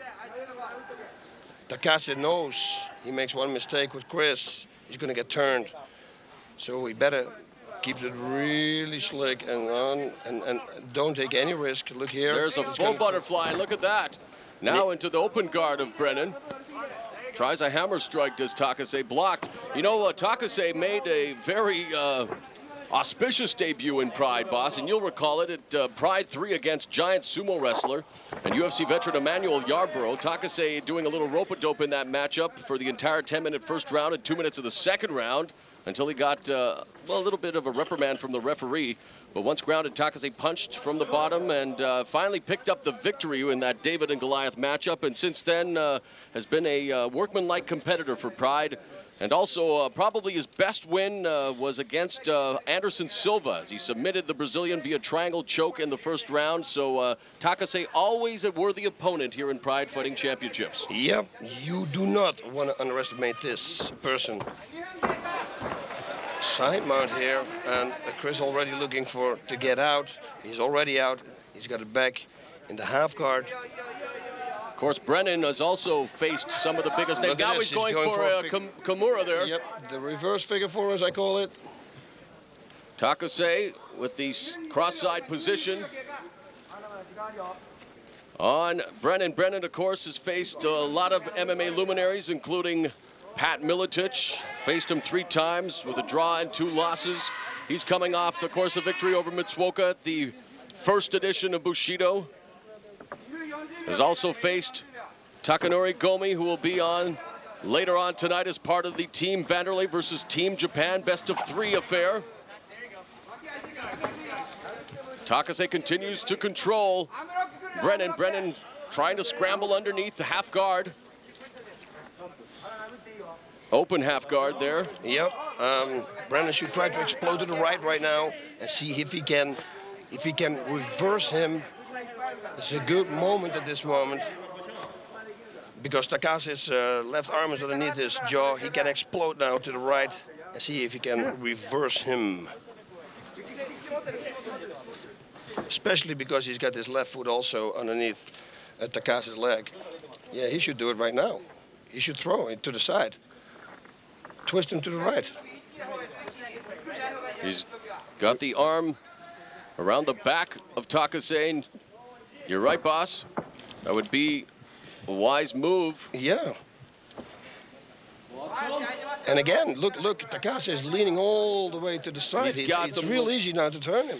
He's going to explode to the right. Momentum there would be all in Brennan's favor. Perhaps that's what he's trying to set up. You can tell that the wheels are in motion for Brennan, but not attempting anything right now. Just. And Takase is going for that reverse figure four again now. Watch now, he's going to release the left arm underneath Chris's head, and he goes. There it is. Good job, boss. As there is Takase setting up an attempt at a key lock here, and perhaps a Kimura. If now he should turn. There we go. Yep, he's going. It looks like he's going to go for a try. I wanted to say triangle because he locked his the left hand up of Takase. Okay, Chris in the corner, is definitely working on something now. Okay. For Brennan is Pete Spratt, the secret weapon, UFC veteran, and Zach Brennan. For Takase, we have Kazuhiro Nakamura, Pride veteran, Mr. Masuda, and Mr. Chishima shouting out instructions.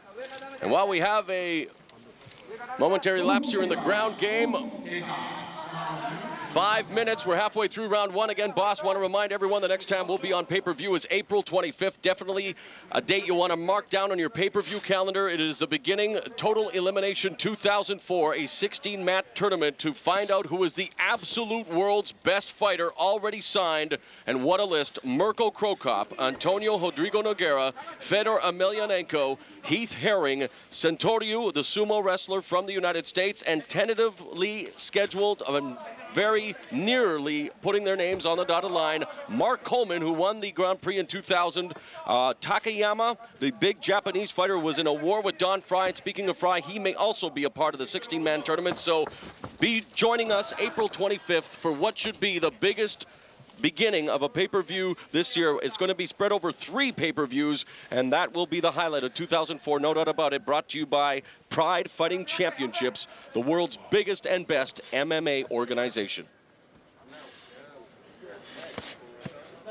Chris should work here. I mean, he went to Big Bear. He should work his position, make Takase tired. I mean, he's in a phenomenal stamina. He's got to work. That's what he's got to do. He cannot just lay there because he's going to lose the fight like this. Takase, again, looking for that same armbar, you know? You see, he's going to pass his head again, and he's going to go again for the reverse figure four. You watch. 1, 2, 3. And he's going to shoot it in again. So you liked my delivery. You know, not everyone is an internet keyboard prophet. I got to remind the fans about the big events coming up here at Pride. I know, but I'm looking there and I'm kind of stressed because I know that Chris says that he trained a Big Bear, you know, and he should work. And I don't want to take away from these warriors as well, but there definitely now seems to be some action on the bottom there by Brennan. As he's trying side choke, he's going for a side choke now here, Takase. He has to squirrel himself out. No, he's not going to make it because Chris will know this. Side mount. I mean, come on. Chris got to really work now.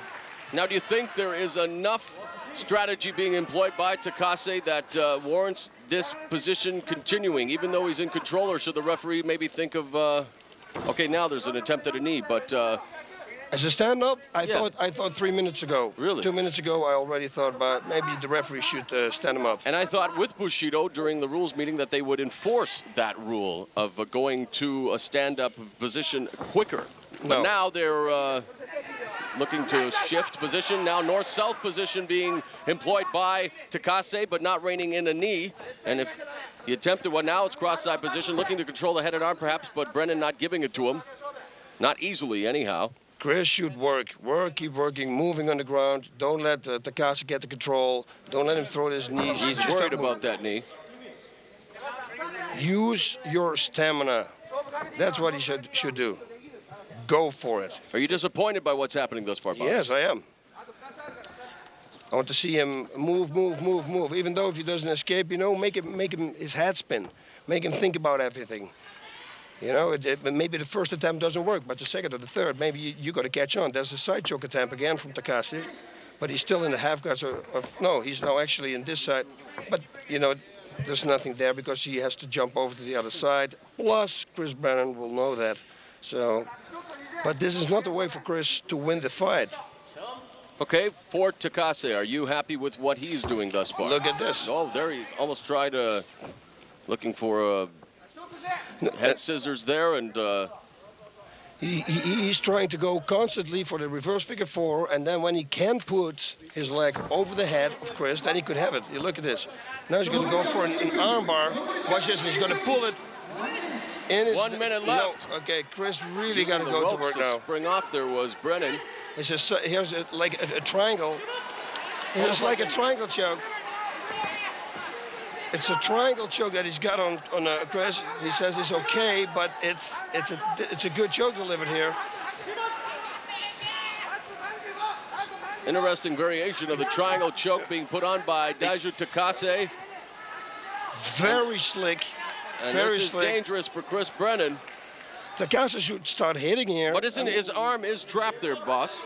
No, it is, but it's still on both sides, you know. So he's look at this knee. Now he surrenders it, and now starts a flurry of punches back into an open guard, but posturing up right away is Takase, and now an open guard again.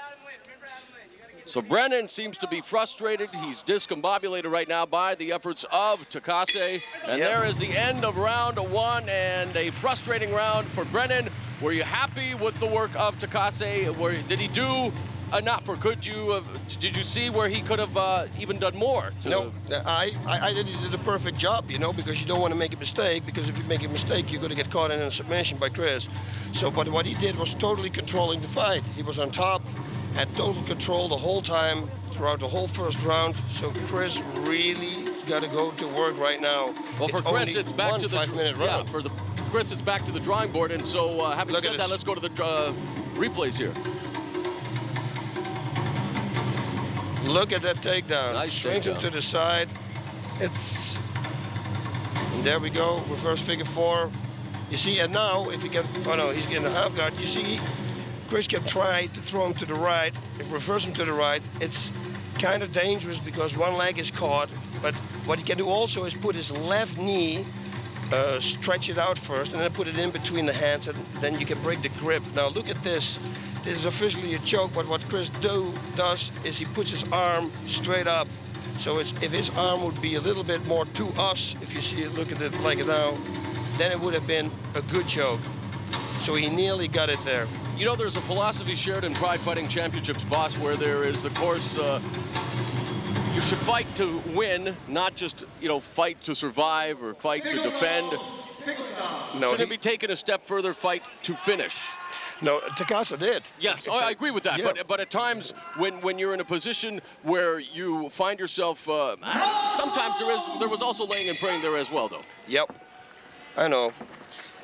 And I'm not saying, again, when you're training look at and the that. amount of time, there we go. Now he's trying the same takedown that he tried in the first round. This time, Brennan was able to thwart that attempt. Nice outside heel trip takedown by Takase, back on top into the close guard now of Brennan. And Brennan now looks like he's trying to set up what could be triangle, but he can try to escape now. Look, he's going to try to fly it over, go for a triangle maybe. Yeah, but no. Now it's way too high. I don't know what Chris wants to do right now, but let's just see and see if he's got a nice little secret for us.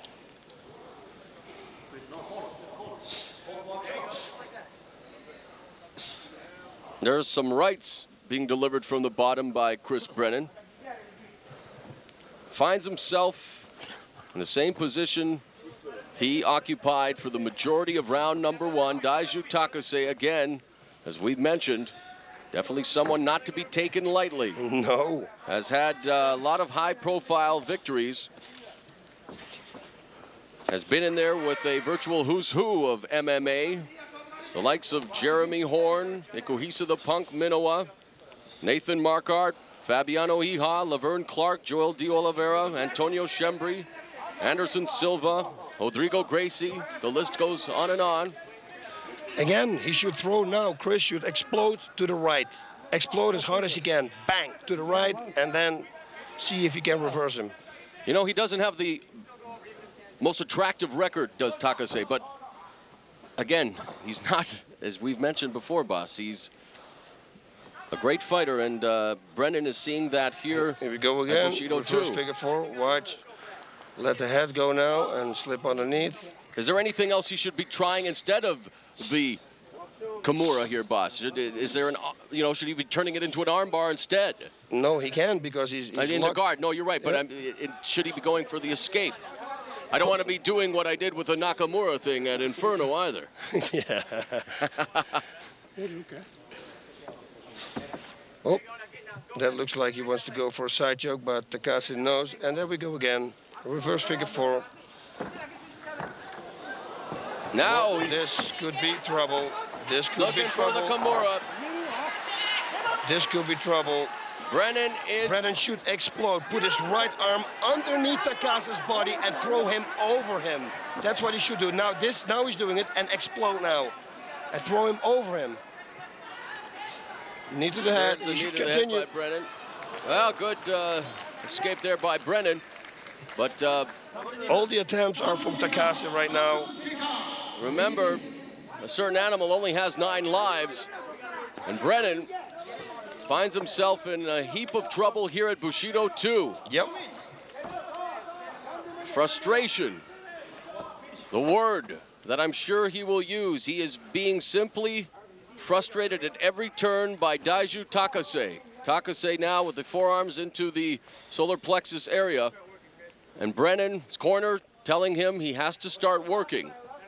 Yeah, you should have done it like the first round already. But then again, maybe it's to Takase's credit that he is not allowing him to work. He's very well balanced, but like I said, you know, if you go for one submission escape or position escape, it doesn't work. Maybe you can take the second one or the third one or the fourth one, but you have to work. You got to try to work. He's not allowing him many options, is Takase. Look, now it's Brennan that's looking for a submission attempt. Side choke here, maybe. If he's gonna catch his head, no. Takase puts his head down real good. 1 minute left. We're into the final 60 seconds. Something really strange has to happen now for Chris to win this fight. And I don't know if Brennan is a religious man, but short of divine intervention, this is Takase's fight to lose. Because Daiju Takase has absolutely smothered Chris Brennan from the opening moments of round number 1, and you're right, boss, showing tremendous balance. Yep. And just almost signs of the Sean Sherk bout. And what he did with his opponent, Ueyama. And now Takase wanting to finish in a flurry. Nice up kick by Brennan. And a little bit of a flurry here. But too little, too late for Chris Brennan. Yep. And Daiju Takase should get the victory here at Bushido 2. Yep, from this side in the corner, I look at Chris's face and he looks really disappointed. Let's see if they show it also on the screen at home. Now look at this, reversed figure 4 again. you know. And then he goes to the side. This was a very close call here. Very close call. And that may be his one moral victory of this bout, is that he was not submitted at Bushido 2. Chris Brennan wasn't, but otherwise, definitely one that will not be in his scrapbook of good memories of his MMA career. Definitely unable to get untracked was the West Side Strangler, because he was the one strangled at every turn. And let's go to the judges to make it official. Yeah, this is Takase for sure.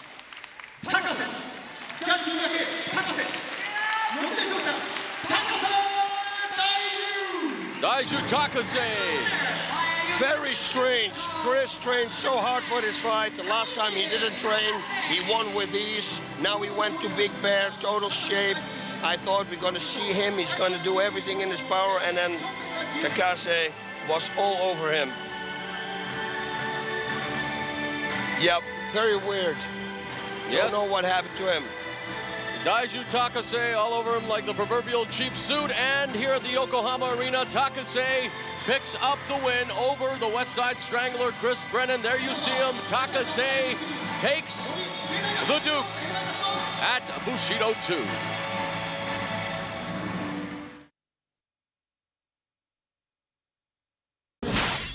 Well, as you can see, he was resting, but not anymore because there was.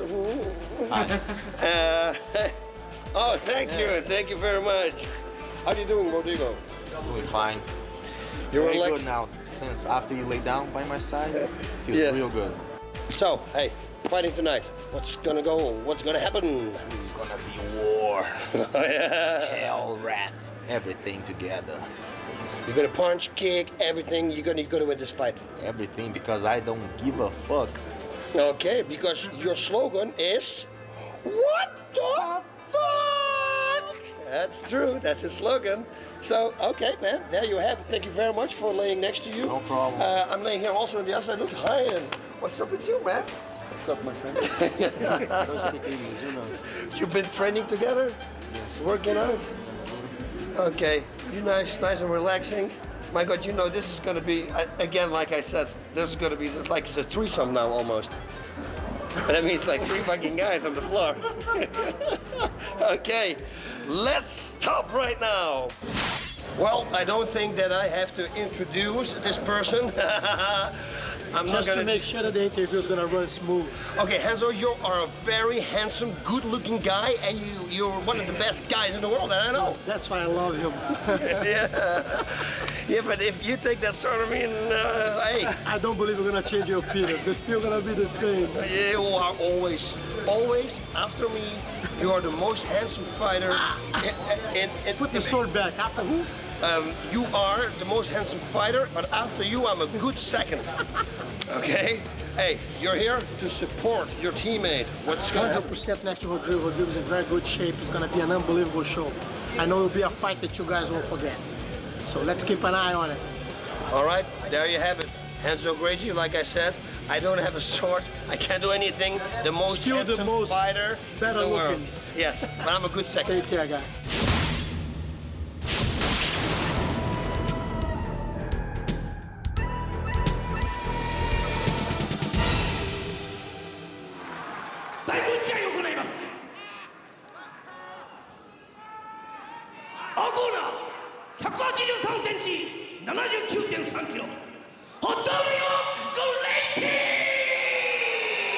Boss, there he is, the native of Rio de Janeiro, Brazil, the son of Helson Gracie, the grandson of Gracie Jiu-Jitsu founder Carlos Gracie Jr., and his opponent, Hayato Maha Sakurai, the former Shudo middleweight champion who's fought outside Japan on one occasion, losing to former UFC welterweight champion Matt Hughes at UFC 36. Of course, Matt Hughes, probably one of the most dominant champions in MMA history, recently losing to a good friend of yours, BJ Penn, and I know that you want to send out congratulations to your friend BJ. Yes, BJ, this one's for you, man. You did a great job. All right, we're looking forward to this matchup. Maha Sakurai saying that Rodrigo, probably the most well-rounded Gracie.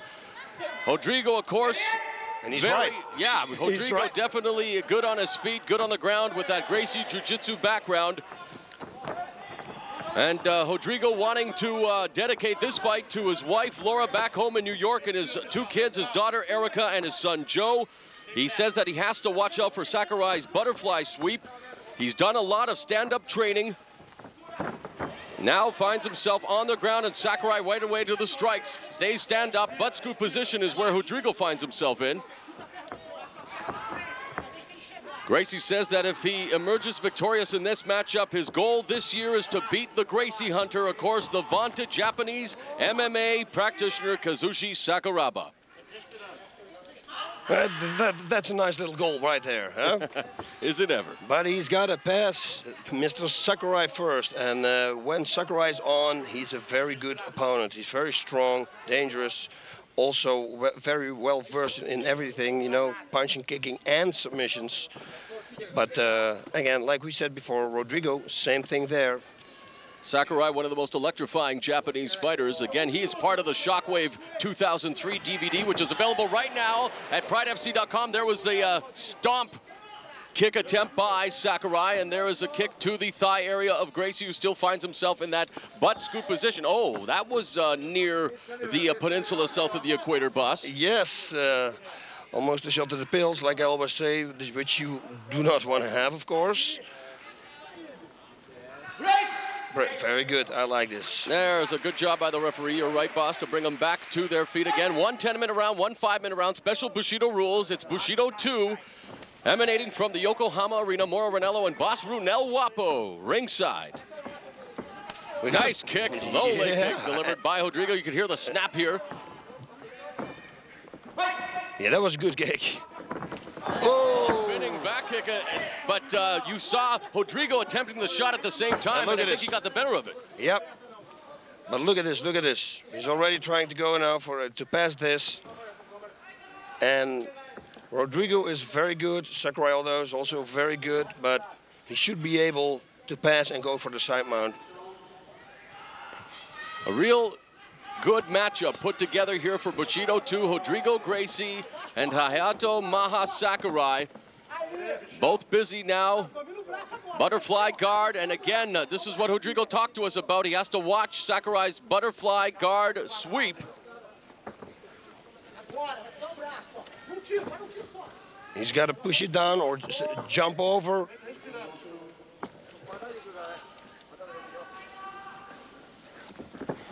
Rodrigo coming off a victory over Daiju Takase at the last Bushido event. One he scored a unanimous decision victory over. Both of them very busy here. He's and there you see, yeah, you hear Renzo Gracie in his corner, his cousin, telling him to pass the guard. It's a half guard right now. See if he can make it a full. If he can cut out all the way. No, he can't. And there you have them standing on their feet, the crowd liking this. They clinch now, looking for the shot is Rodrigo, but he finds himself in guillotine position momentarily there, now looking for the underhooks. Sakurai with one, and Rodrigo going for a knee. And Sakurai responds in kind, boss. Yep, but he couldn't do anything because Rodrigo was blocking it. In Gracie's corner, of course, members of the legendary Gracie clan, Renzo Gracie, Hyan Gracie, and Daniel Gracie. And for Sakurai, great Japanese fighter in Kikuta. A little trouble there with the glove. Now let's see if he can pass this butterfly guard. Very important for him. Once he can pass it, there are way more things that he can do. Tries to distract him with that shot with his left hand. Still in the butterfly guard. Nice right there delivered by Gracie. Some body shots. That's probably to set up a strike to the head. Ooh, that was the strike to the head, but he missed.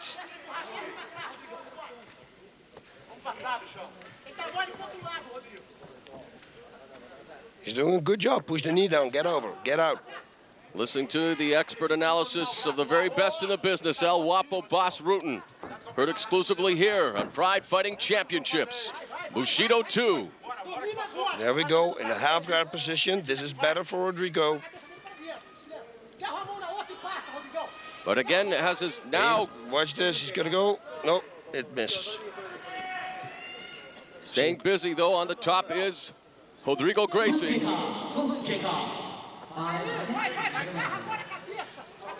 He's got to lock his feet now, because every time when he doesn't do it, okay, now he does.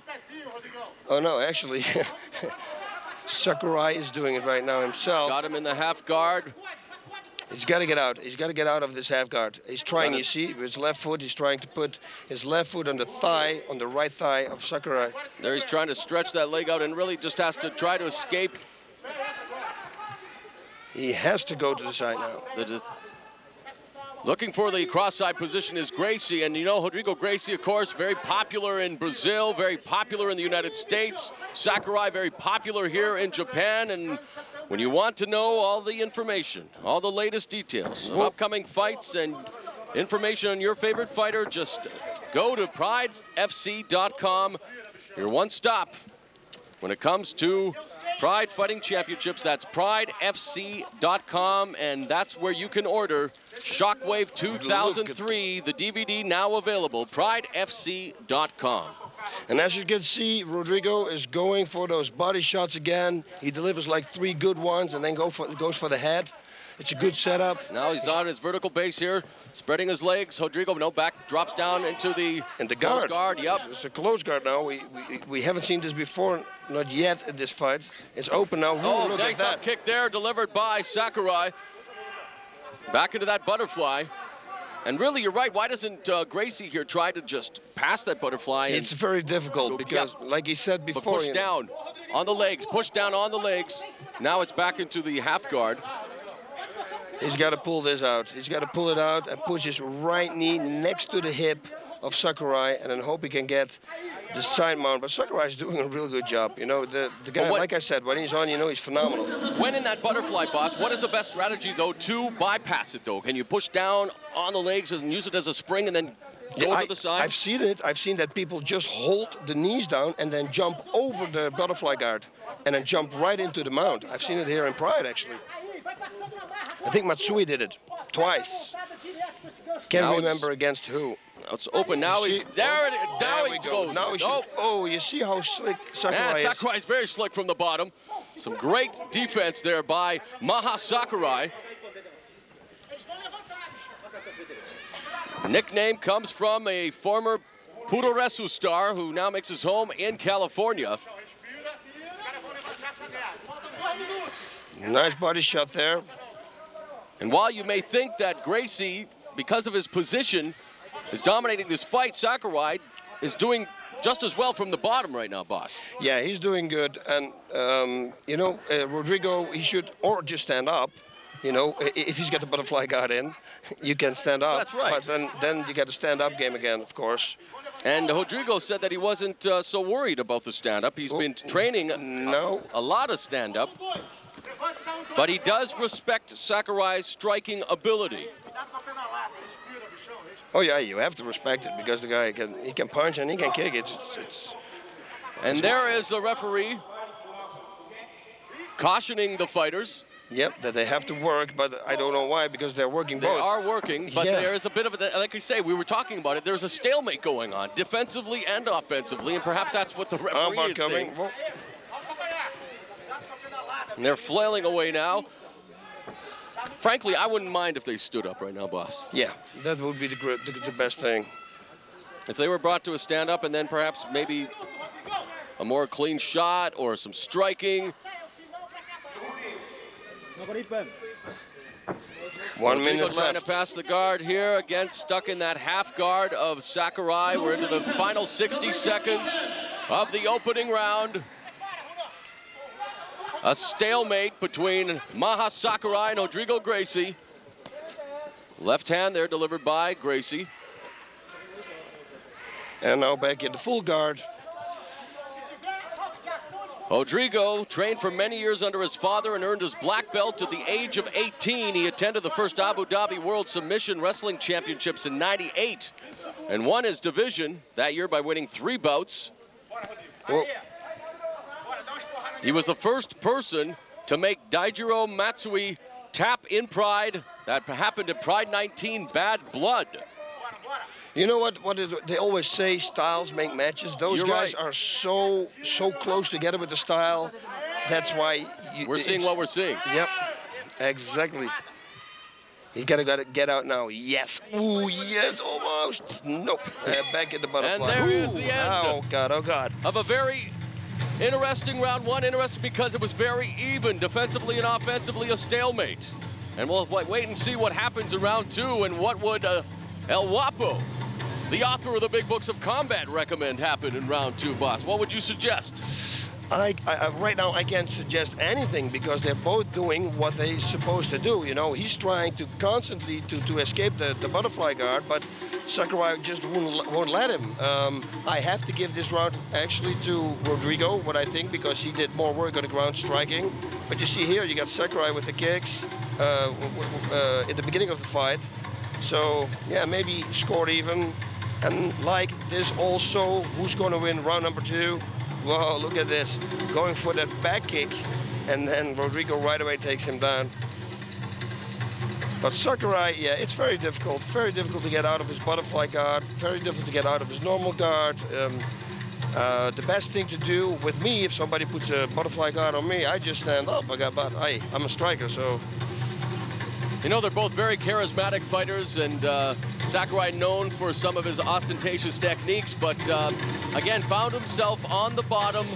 Rodrigo doing a great job of maintaining the top position, but again, unable to bypass the guard. And actually, you can tell how intelligent a fighter Rodrigo is and what kind of homework he does, because he was telling us during the pre-fight interviews he has to watch out for Sakurai's butterfly sweep, and while he wasn't able to execute the sweep, he definitely was in that butterfly guard a lot during the first round. Yep. All right, let's see what transpires here in round number two, 5-minute duration. There's an overhand right, and now the underhooks and one underhook, one overhook there by Sakurai, and now the full body lock. Trying to create separation is Sakurai. Down goes Gracie, and now he finds himself on the bottom into a half butterfly guard. But that's what he wants, because he let himself drop back. So he thinks, you know what? Round number one didn't work. Let's see if it can work from the back. Gracie on his bottom, boss. Yeah. My goodness. Yes, that could be very dangerous. Let's see what he can do now. Oh, nice kick. Oh, triangle choke, he's got it. He should lock it, he should pull the head, he's got to get it. Swipe your hips. Oh, nice escape by Sakurai. Beautiful escape there by Maha Sakurai, and he wants it to take it to its feet, but meanwhile, Gracie's in the butt-scoop position. Sakurai shoots in there now into, again, but you open guard. You see how dangerous it is to be in the guard from Rodrigo. Well, right away he went for that. It was close. It was a close call. That was a very good submission attempt right there. I think another word for guard is Gracie, isn't it? Yeah, if you look it up in the dictionary. I don't know. Maybe the new edition. New Oxford Dictionary, I think. They're adjusting the glove of Rodrigo Gracie. Sakurai giving him a wink. Rodrigo's okay, that's setting fine. it up. Of course, the Gracies, known for the Gracie Jiu-Jitsu. The lineage, of course, beginning with his grandfather Carlos and Helio Gracie, Hoist Gracie, of course. Look. It goes on. And of course, Hoist Gracie and Hidehiko Yoshida, front and center on Shockwave 2003, the DVD everyone's talking about. You can order it now on pridefc.com. You will not be disappointed. Also on that DVD, Kazushi Sakuraba, Antonio Rogerio Nogueira. What a bout that was. One of the best MMA fights of 2003. And this one's shaping into a good one as well between Maha Sakurai and Rodrigo Gracie here at Bushido 2. You're hearing in the background the Portuguese of Renzo Gracie shouting out instructions to his cousin Rodrigo. I think the referee should. Oh, look at this! Right away, he goes for a submission attempt again. Sakurai really slick though. Well, Sakurai wants to obviously be on his feet. He wants to strike, and he's telling the ref, and well, they're coming back to a stand-up position. And you can hear the fans now They want to get into this fight as well. Nice. Now good sprawl by Gracie and 2 knees. And into a close guard of Sakurai.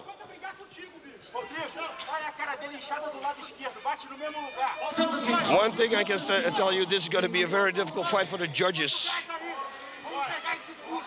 Rodrigo should start wailing away now. If I was him, yes, do this. And kick. There's a kick. Let's go. Go to work now. Now it's Sakurai. Oh, there's a stomp attempt. Just misses. Leg lock attempt by Sakurai that Gracie escapes. Beautiful. They're turning it up a notch. Yes, this is good. Throw a knee. Come on, let's go. The referee. He should throw a left knee now. Should be warning them here, boss. There's not a lot of activity. They're just kind of leaning on each other for support right now. There's a knee by Gracie, not too much behind it. That's a good. Sakurai looking. Now he's got the sight line. Now he's got to go to work. He better stay very close on him. And you can see all 3 Gracies in the corner come to their feet when Gracie was able to secure that side mount. They're going to restart it now in the center of the ring. Yep. In the same position.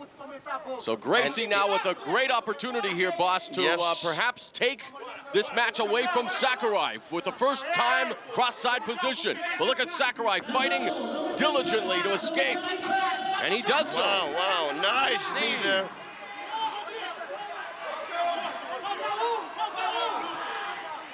These two are very evenly matched, boss. Yes, very evenly. That's why we saw a round 1 like that, but round 2 is it's been really a lot more entertaining. Yes. Yep.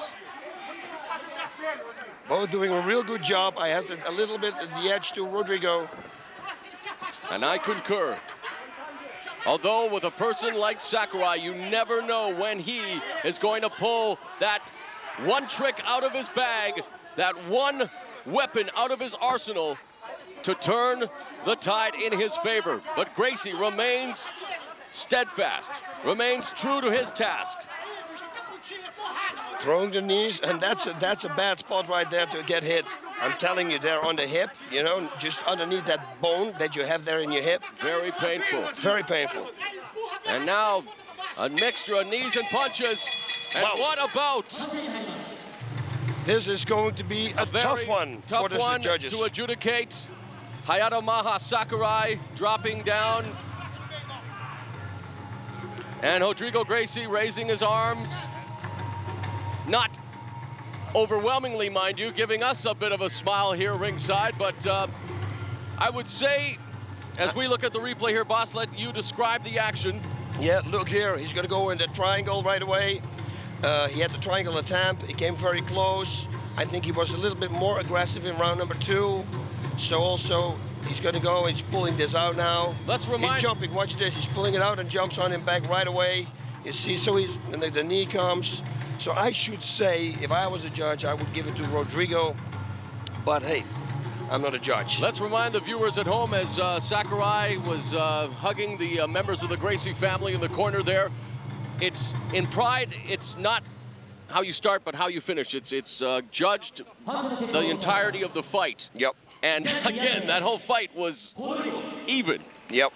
And as we go to the judge's decision now, yes, and he won the fight. It's a unanimous decision for Rodrigo Gracie, so Bossman, you were right. Okay, and he's asking for the microphone, and what is he going to do? He's going to challenge Sakuraba. You watch. Like you said before. Yeah, he told us that he wanted Kazushi Sakuraba, the Gracie Hunter. He defeated 4 members of the Gracie family. He wants the microphone.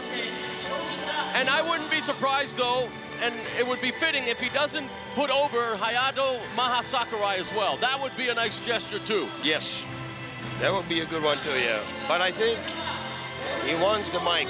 He wants to challenge Sakuraba, the Gracie Hunter. Oh, he wants to pull. You people at home can't see it, but Renzo Gracie wanted to go in the, outside the ring, walk out. look, they're hailing Renzo Gracie.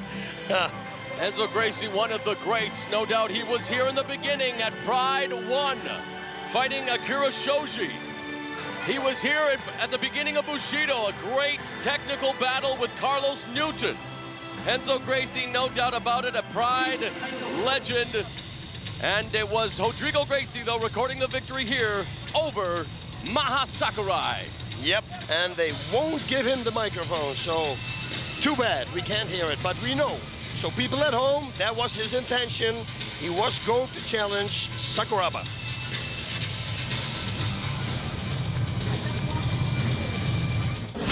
Okay, now I'm walking through Tokyo, and what do I see? I see a newspaper. This newspaper. This man next to me met the Prime Minister of Japan. Now, this is huge, Mirko. And I just want to know, I know you're smiling here, but how strong was his left hand? It was a great hook. Yeah? I can say. Yeah. Great left hook. Okay, now let's talk about your opponent tonight, Yamamoto. He's very tricky. I mean, one thing, you do not want to take him to the ground. Well, I won't take him to the ground. Because you saw what he did to Marker. Yeah, I saw. I will be careful. Okay, so what's the game plan? What are you going to do tonight? Well, like always, I will see when the fight starts, I will see how I'm going to do. Is it going to be a punching or kicking, or he'll probably try to put me down on the ground. Knockout? No, I think so. Mirko's back in the ring, ladies and gentlemen. I'm feeling the rush. Thank you very much. Thank you. Good luck. Thank you.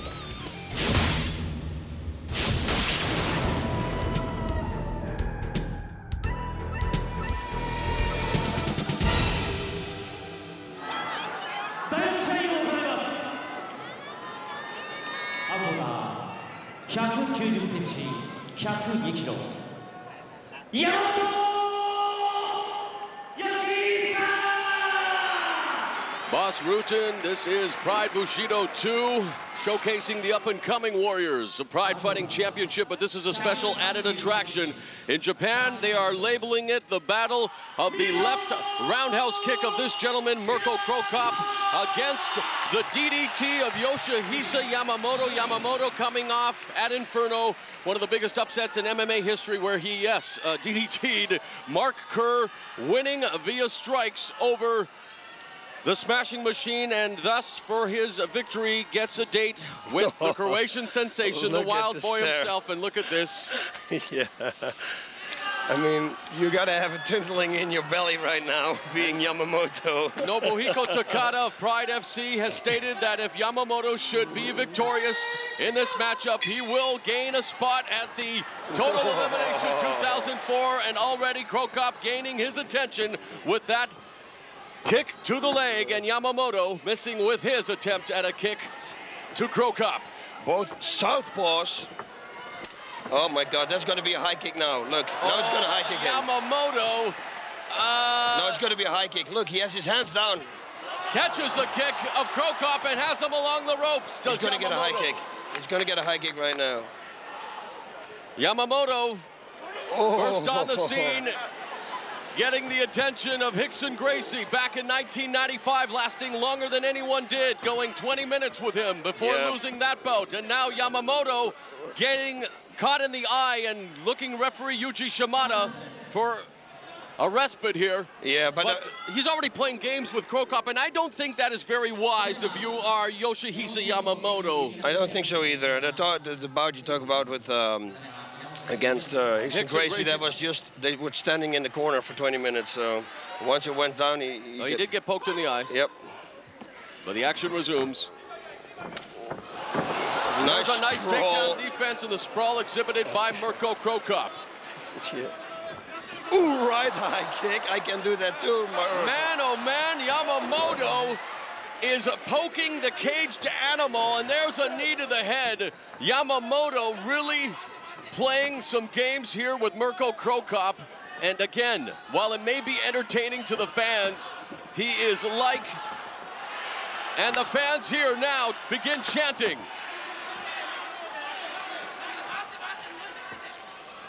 And you can hear in the distance somewhere the ticking of a bomb. Yes. Boss Ryuta. And now he's poked in the other eye. Why not? Sure.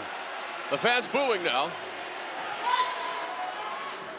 And the Japanese fans usually don't boo, boss. He wants to shake it. He wanted to shake hands. Well, I don't know if you're going to shake hands with someone who's mocking you.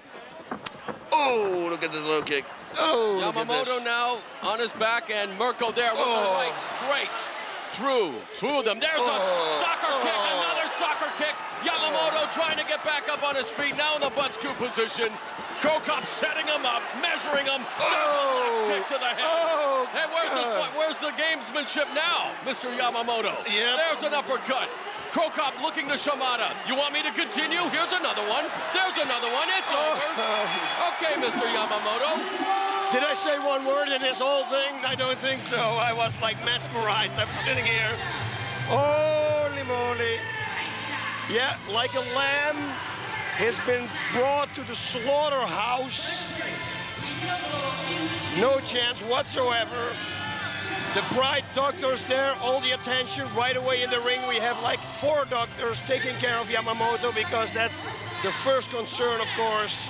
And give me the time, Vato. 2 minutes and 12 seconds of the opening round.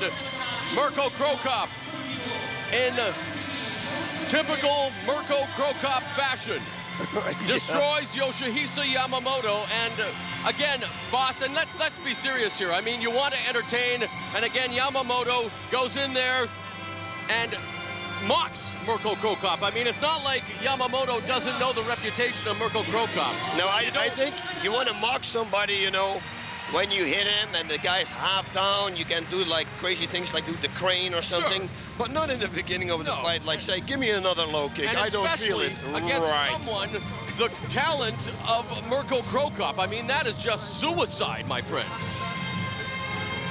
Yep.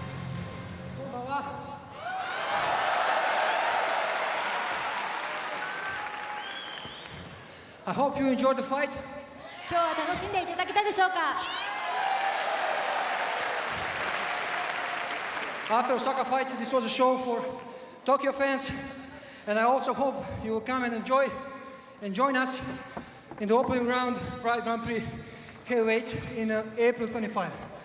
大阪での試合の後、今日は東京のファンの皆さんの前で Again, boss, he is talking, of course, about April 25th, Total Elimination 2004, the 16-man tournament to find out who is the absolute world's best fighter. He's definitely in the running. He will be a part of that star-studded affair. It'll include the interim Pride Heavyweight Champion, Antonio Rodrigo Nogueira, the Pride Heavyweight Champion, Fedor Emelianenko. Replay. Oh, I don't feel this. Do it again. Oh, yeah. Oh, and another one. Oh, and another one. And now let's go with some shots. Some kick it on the top of his head. And now he kind of finishes it off with some blows. Watch this.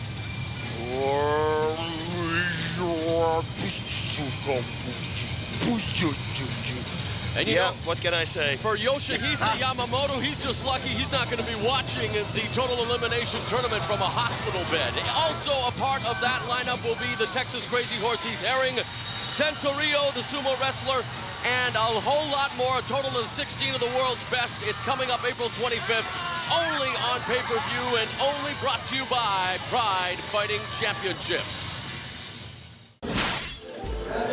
As you can see, this behind this wall is Team Wanderlei, Team Shootbox. But Wanderlei, the axe murderer, is asleep. So I am not, even though I'm weaponed with this sword, I'm not gonna wake up the axe murderer. You better believe it. Here, take a look around.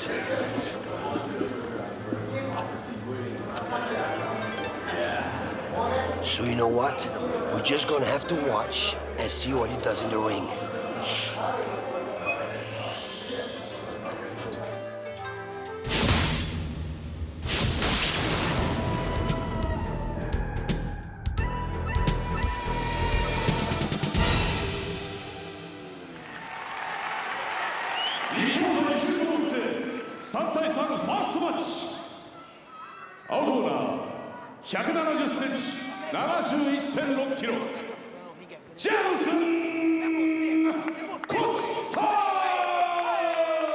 It's time to begin our best of 3 series. Team Japan versus Team Wanderlei, the Shootbox Academy from Brazil, the vaunted Academy from Brazil. And there you see Takanori Gomi, the highly respected fighter from the land of the rising sun, and he will take on, making his Pride FC debut, Jadison Costa.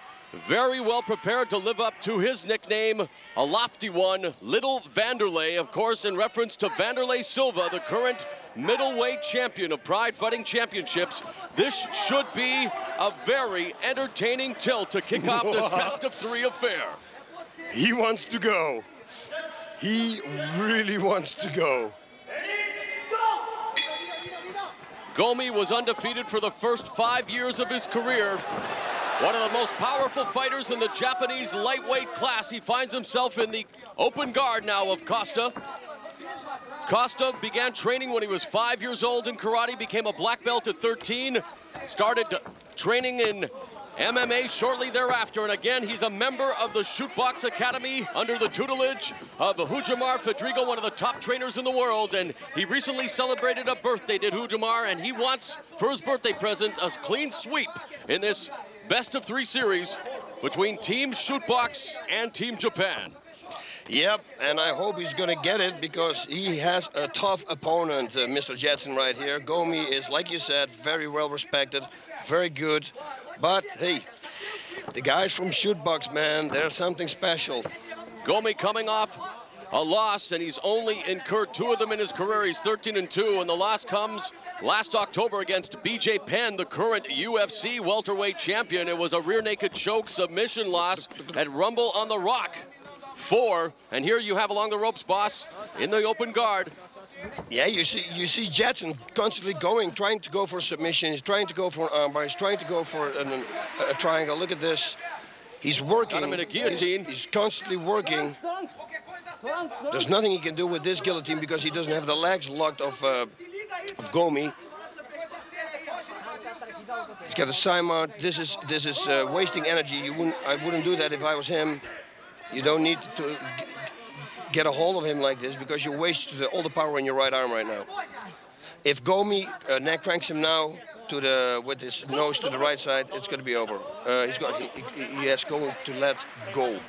The referee's going to bring them back to the center of the ring. You know, Gomi, again, a highly respected fighter here, holds wins over such MMA luminaries as Rumina Sato, Chris Brennan, Dokonjonsuke Mishima. But now he finds himself in side control on Costa. Yep. And I don't know what Gomi can do from side control, but I guess he can do a lot. Delivering some shots there, setting up maybe a submission with some strikes. Gomi is refocused after his loss to Penn, definitely wants a rematch. He says his stand-up striking and ground and pound are his biggest strengths. Trains 4 hours a day, 7 days a week for this fight. He's trying to go for a full mount. Yeah, yep. Top mount there. Used to be known as the undefeated king. Again, 5 years, boss, undefeated in his career. And you know, sometimes it's when you lose that you become a better fighter. And Gomi right now with Costa. Costa remaining very busy on the bottom, scrambling, looking to sweep Gomi. But Gomi with nice weight distribution on that side control. Yes, he's got perfect balance, very good balance. Difficult to get him off. He's probably going to look for an armbar now here. Look for something. He's looking for the full mount. He's looking for a knee right. He's doing everything. Full mount. He's got it right now. He's achieved. But can he do something with it? Putting in those right hands to the top of the head. Gomi just peppering him, not really doing much damage. But again, now it looks like Costa almost able to turn on his side. Yeah, he has to turn on his side, push your knee, and then pull his own knee up, and then you get a half guard already. It's pretty easy to get from if somebody mounts you, it's pretty easy to get him back in a half guard at least. Costa's in the embryonic stages of his career with a 1-1 record. He should buck here. He should buck. He should buck. This is laying. He needs to explode. And don't do anything. Yeah, explode up. Explode up so that Gomi has to find his balance and he cannot take the shots. You know, that Shootbox Academy, Costa with Hujimar Fedrigo, Rafael Cordero, and Cristian Marcelo, in his corner. They really are a family. Oh, there's a good strategy being employed by Gomi, just bashing the back of Costa's head off the canvas. But Costa does, oh, there, putting his knee on the arm of Costa there momentarily. Now some ground and pound being employed by Gomi. Costa should just buck as high as he can. Don't do this. Wing blocking now is Costa. This is not good. You should work, try to get out of the position. Do not stay in this position. You're a bag laying there now. This is not good. Gomi's just peppering him now. Hammer strikes and right hands and lefts. He doesn't defend at all. The referee's going to stop this. He's not intelligently defending whatsoever, and maybe the referee giving him some leeway there. As Costa absorbing all kinds of punishment at the hands of Takanori Gomi. Costa again taking the route, wanting to fight the best opposition because he wants to be the best. He should buck here. Explode up as hard as he can. He's being overwhelmed here, boss. Yeah, but it's easy to get out of this position. Oh, he just got hard with that left. Yeah. And there's Gomi looking at the referee saying, how much more do you want me to inflict here? Yeah, but he doesn't. It's over. Takanori Gomi has garnered victory at Bushido 2, overwhelming Jackson Costa, and Team Japan draws first blood in this battle, the best of three. Oh, look at Gomi standing here on top. Team Wanderlei, and Gomi has garnered victory for the Japanese squad at 4 minutes and 55 seconds of round number 1. And Gomi is definitely electricity. What a fighter. Very good, unbelievable, very good groundwork, striking, he's got everything, like you said. He lost against BJ Penn, it made him a better fighter. It was all him, totally him. Jetson has to learn to escape, how to escape somebody having you in the mount. Let's go to the replay, boss. He went for the knee, Gomi just took it, and right away goes to the side, you know. Oh no, he does fall to the guard, but once he hit the mount and he started punching, he just kept, yeah, like you said, how many, 7 days a week he trained? 4 hours a day? You bet. Was it? 4 hours a day, 7 days a week for this fight. Yeah, well, hey, it pays off. He's rededicated himself, and for Jackson Costa, he's a young fighter, definitely has a bright future. Look at him. But before he wants to call himself Little Wanderlei, I think he needs to work just a little bit harder. A little bit harder, and look at Gomi, he's not even tired. Look. 去年少し勝てなくなってそういう時に自分を呼んでいただいてプライド武士道さんの方で呼んでいただいてもう必ず復活してやるっていう気持ちで皆さんにね Yeah. Yes, he says, okay, I'm good, but Boss Rutan is definitely a step above. And the crowd is definitely applauding that comment, but look at this. No, there's a picture on the screen right now, boss, the absolute dejection on the face of Jackson Costa, the tears streaming down his face. That shows you what kind of work ethic is in the Shootbox Academy, but the fans here at Yokohama Arena applauding and saluting their superstar, Takanori Gomi, who dispatches Jackson Costa 4 minutes and 55 seconds via strikes, and Team Japan leads. Team Wanderlei 1-0. Look at this. And he doesn't stop. He doesn't stop. Look at his balance, but it's so easy to get him off.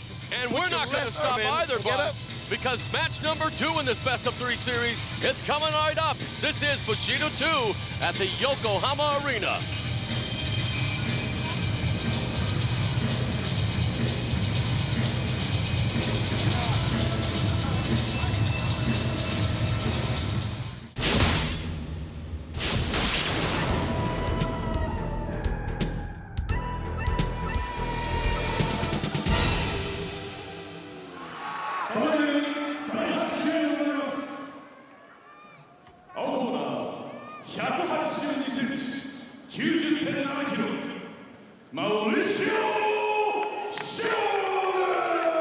This is the second bout in the best of 3 series between Team Shootbox and Team Japan. There you see Maurício Shogun Hua and his opponent Akihiro Gono. And joining us at the broadcast table, the one, the only Mirko Krokop. Oh, sorry. I mean Mario Sperry. No, you just looked a lot like Mirko Krokop, Mario. And you know, you're known as the Zen Machine. Maybe I hear the nickname the Smashing Machine is now available again. Maybe we should start calling him the Smashing Machine. What a performance tonight, Mario. That had to feel incredible. Oh, thank you very much for the confusion. It's like I'm very proud to be confused with Mirko because I'm a great fighter. I was very lucky today anyway. I did it on purpose, you're right. But, you know, Mario, it was an amazing performance. And, you know, you are obviously a Brazilian Jiu-Jitsu specialist, but we've also seen you in the past, especially with Maurício Shogun's brother, Murillo. We know that you can trade blows, and you obviously showcased that tonight. Yeah, I've been training a little bit my hands and my feet, and it's going to be a good fight. Well, and speaking of a good fight, we have a nice right hand there, a right leg kick by Shogun. How do you see this one going, Mario? Yeah, Shogun is a very aggressive fighter. He's going to do that all the time, and he's pretty dangerous in the ground too. Yep, look at his striking. He is very accurate in his striking. I think the key to success, what I would say if I was Akihiro Gono, take the fight down. Don't stand with him. Yeah, he's a very tough fighter because he behaves very well in the ground, and he behaves very well standing up. So there's a tie. We're gonna see what's gonna happen. Right now, and the knees being reined in by Shogun. You know, most of the Japanese fighters are very soft-spoken, very self-effacing. Gono had a bit of a chip on his shoulder during the interviews, you guys, and he didn't seem to take Shogun Hua too seriously. Well, he took him seriously, but he didn't seem to be too respectful of Shogun, if you will. I think he wanted to maybe stand up with him and go toe-to-toe. Will he regret it? Who knows? Yeah, we better see him wait. The fight's just beginning. I think he's getting tired, though. Yeah, but you know what? Nice body shot. You see, that's what I always love. People going to the body. Liver, especially, of course. But a right straight to the body at the right moment is perfect, too. You know, there's added incentive here for Maurício Shogun. Not only does Shootbox have already a loss in this best-of-3 series in the last bout, but Gono does hold a victory over Shootbox member Nilson De Castro in November of last year. So some added incentive there for Maurício Shogun in this tilt. What do you think that Gono has to do right now, Mario? Yeah, he has to strike, because if he goes to the ground, Shogun is much better than him. Also, yeah? Yeah. Okay, so there's no chance. Yeah, I think he's in trouble right now. But, you know, a fight is unpredictable. Gono's a well-put-together individual, you guys, though, eh? Good physical shape is Gono, the Japanese fighter. And, of course, Shogun coming off a victory over Akira Shoji at the first Bushido. And there's a knee coming. It's a stand-up war right now between Gono and Shogun, but it's all one-sided for the Shootbox fighter. You know what the thing is with the Shootbox fighters? They don't get tired for some reason. Hey, one of the reasons, boss, they train at full power in Muay Thai, Brazilian Jiu-Jitsu, and Vale Tudo. They often incur injuries, but they say that's just the way it is. And something tells me that may be the same philosophy of Brazilian top team. Am I right, Mario? Yeah, in Brazil we have, you know, a lot of small shows, and in those small shows we find a lot of good fighters. They train everything: wrestling, Muay Thai, boxing, Jiu-Jitsu. So the competition in Brazil is pretty hard. So when you see a Brazilian fighter fighting in America or Japan, you can bet he's good. Yeah, one thing for sure, the Brazilian is doing real good right now, like you did tonight. 11 seconds. It was 11 seconds, man. Oh, thanks God.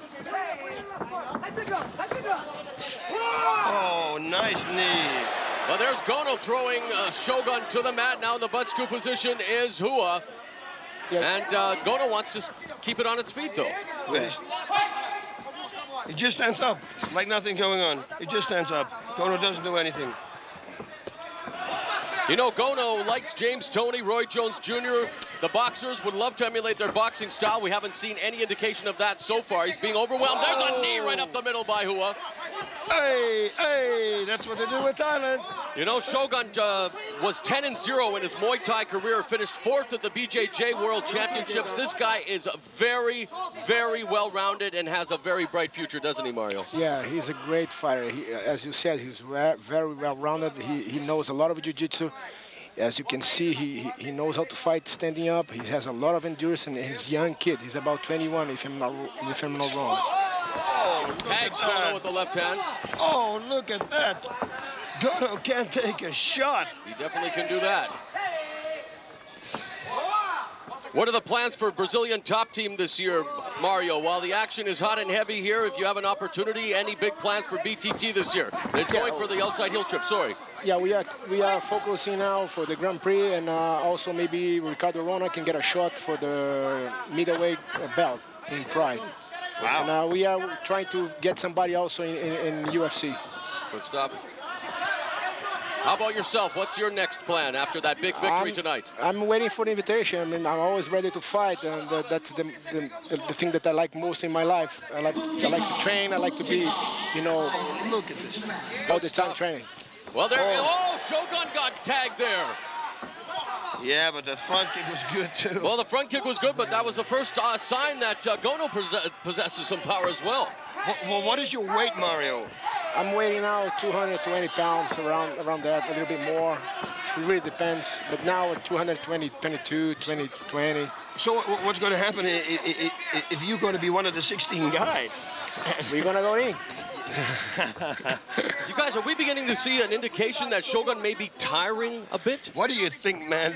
He's going like he's going like the Shinkansen here. But Brazilians are known for their incredible stamina, and especially Shogun. And I'm just wondering if now Gono may be able to capitalize, even though Shogun is beginning to get busy again with the knees. This may be an opportunity. I think he just slowed down a little bit because, you know, nobody can go that full speed all the time.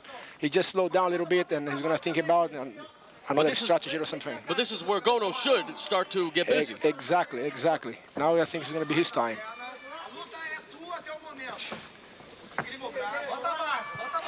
Yeah, this is a very high-paced fight. I mean, the speed. If you start counting the punches and kicks that Shogun threw, it's got to be like over 100 at least, 150, something like that. And if you extrapolate that to a regular boxing fight, which is like 3-minute rounds, that's incredible. Yeah.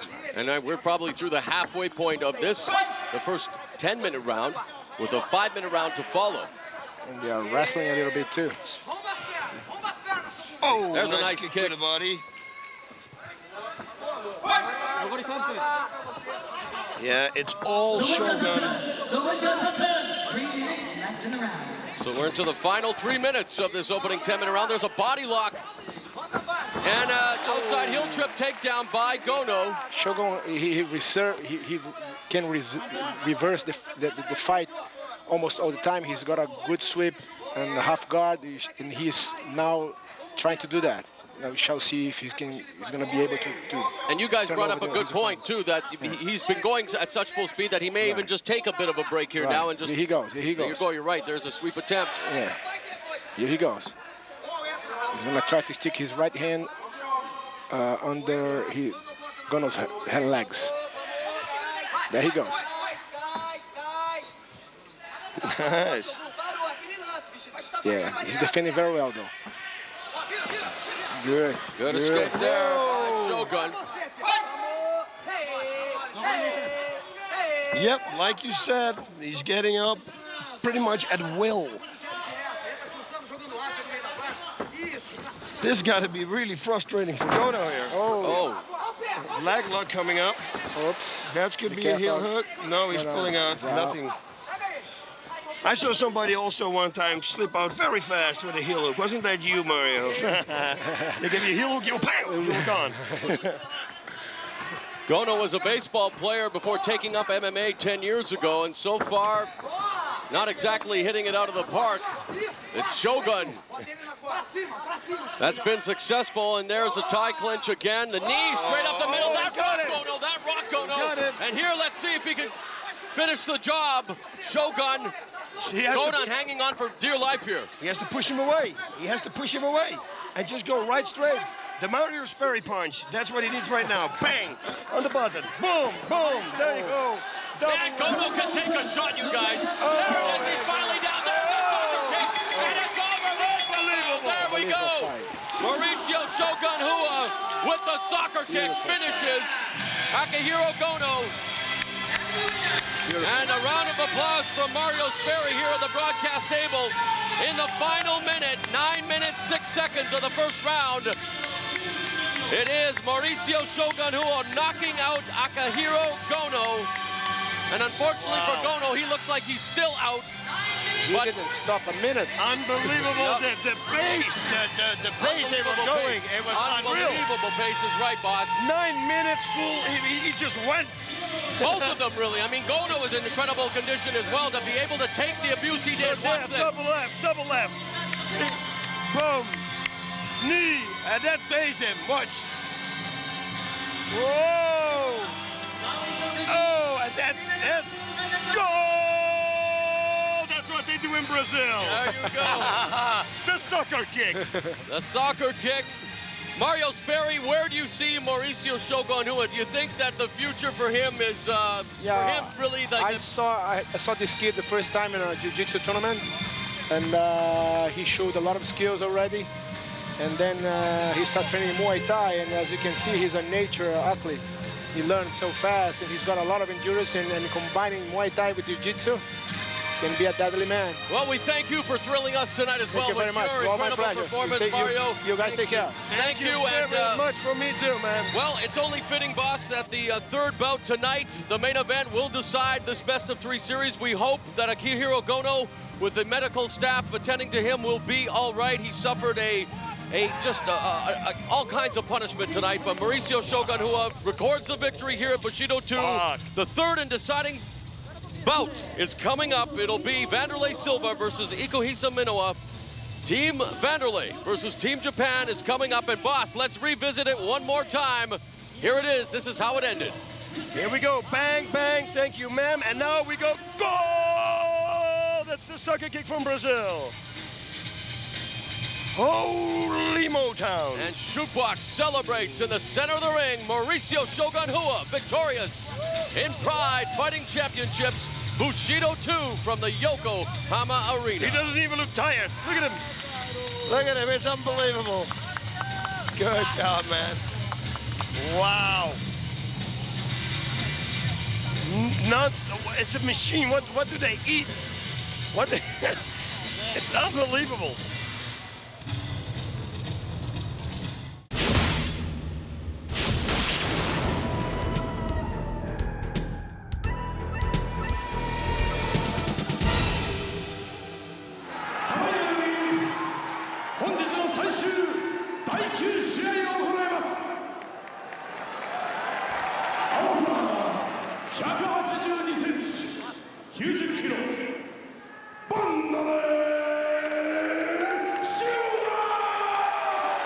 This is it, winner take all, the main event of Bushido 2.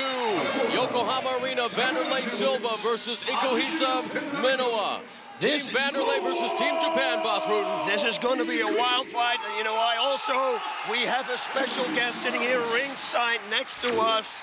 Hanzo Gracie, the most handsome fighter in the world. You threatened me with a sword. Now you can call me the second best looking one.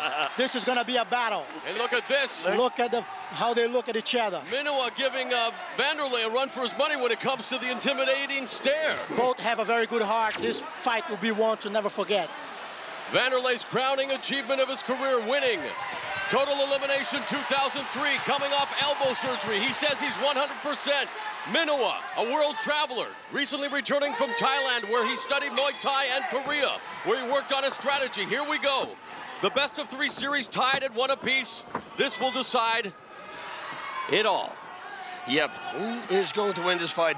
Does do those 2 weeks Thai boxing training camp really help against a striker like Wanderlei Silva? I don't know. Definitely. I hope you keep him alive in there, because Wanderlei hits like a mule. You know, Minowa recently climbed Mount Fuji. Silva sits atop the mountain in the middleweight division, and something tells me for Minowa tonight that Silva represents something a lot bigger than Mount Fuji. And there's a single attempt. Nice shot in. Good takedown defense. Good defense from Wanderlei. Denise. Oh, and the guard. Open guard. He should just stand up. You can see right away, this is going to be a battle. Silva, one of the biggest forces Pride has ever seen, undefeated in his Pride career with 16 wins and 1 draw. That draw against Mirko Krokop under special rules. Oh, already knocked him out. He's out. Unbelievable. I told you, he hits like a mule. Yeah, and you're absolutely You right. can't let the push get in. It's just once.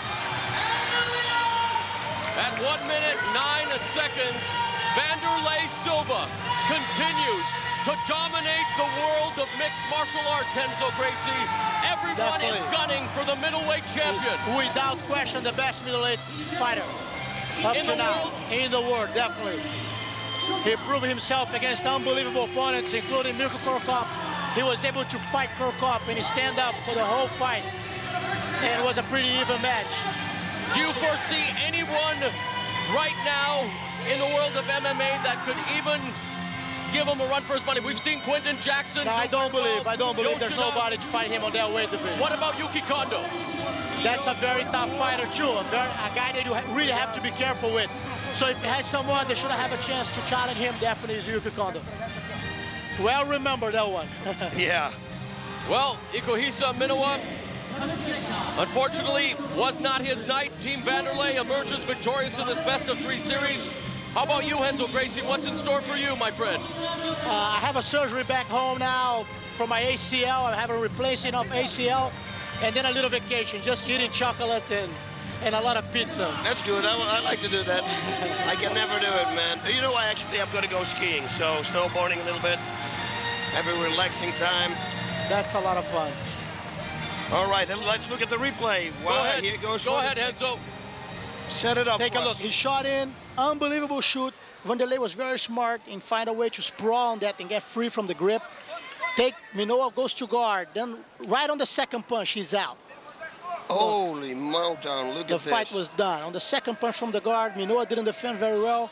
The hand came in, hit right at the jaw. And the fight was over. He didn't even get tired. Not even sweat. There's no need for shower now.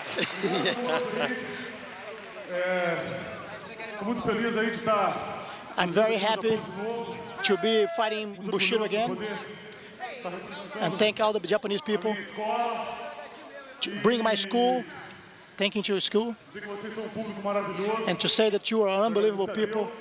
And to God. Because the glory is His, above all. Because He always protects me and always blesses me even more.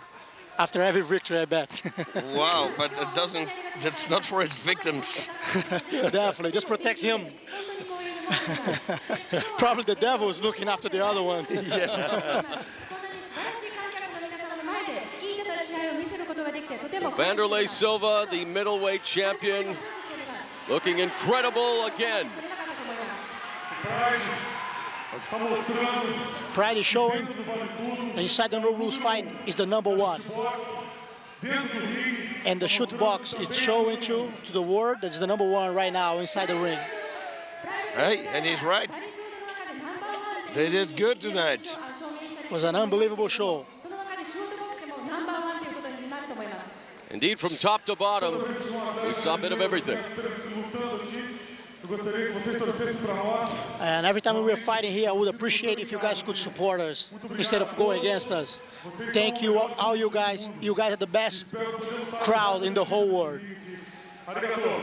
Obrigado. Thank you. Thank you. I could say that too. Obrigado. And we thank you, Renzo Gracie. Thank you, guys. It was a pleasure to be here with you guys again.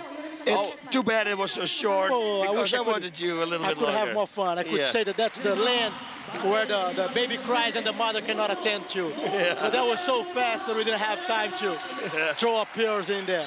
What did you think about Mario Sperry? What was that? Unbelievable! What a rock! It was like throwing a brick. What were your special highlights for this event? Of course, Rodrigo looked good in his Rodrigo matchup. did an unbelievable fight. What about Mario Sperry? Mario Sperry was an unbelievable. He threw a hand that looked like a brick, and he landed right at the spot, knocked completely Batman out. This knockout was unbelievable. What about Takanori Gomi, the Japanese fighter in this event? Yeah, people don't realize, but Gomi is an extremely good fighter. That was an unbelievable fight. Yeah. And like that shows how good Shogun is. Yep. Like he was able to push the fight all the way through the knockout. Okay. So it was unbelievable. You know, Renzo, the next time we're going to be on pay-per-view is April 25th. Of course, we begin what will be a 3 pay-per-view odyssey to find out who is the absolute best fighter on the planet. Total elimination 2004. 16 fighters are going to vie for that honor. The likes of Mirko Krokop, Antonio Rodrigo Nogueira, Fedor Emelianenko. There's going to be a sumo wrestler involved. There's going to be Don Fry, perhaps, Heath Herring, Yasuhiro Takayama. Unbelievable card, unbelievable. I wish I can be walking after my surgery to come on over to Japan and watch those fights live. Who do you think? Like if I was the people at home, I would have missed for nothing because this is an unbelievable card. Who do you think are going to be the final 2? I will let God. Final four. I will let God decide that, and I will be right here with you guys, sitting and watching that. You know. Listen, man, if you can come over with that leg, that's the beauty. That's the beauty of our sport. You got to sit right there. Beautiful champion passing by us right now. Wanderlei just walked by and say, wait a minute, Renzo, to use MMA term, that was a backdoor escape you just did on us by saying that was to leave it to God. Give us a final 4. Come on, buddy. Let me tell you here, man. Let God decide because I want to watch. That's the reality. You can't make predictions. You make predictions. You play lottery. Okay. You play lottery. Once again, it's going to be April 25th on pay-per-view. That's what is the beauty of our sport. You cannot know who will be the champion. You're right. You're right it's about like that. It's unpredictable. And it is going to be a very I can tell you my favorites, but won't make no difference, you know? One little mistake, man. That's how it is. And that's what makes it so beautiful, Pride. And you regret for the rest of your life. I know. Well, we definitely don't regret having you join us here at That Ringside. was a pleasure to be with you guys here. And definitely don't regret the people at home joining us for what has been a tremendous event from top to bottom. It was Team Wanderlei emerging victorious in the best-of-3 series. 2 matches to 1. Mirko Krokop was a winner. What about Sean Sherk, the American wrestler? That was an extremely, extremely strong fighter. Yeah. Unbelievable, very and powerful. His balance unbelievable.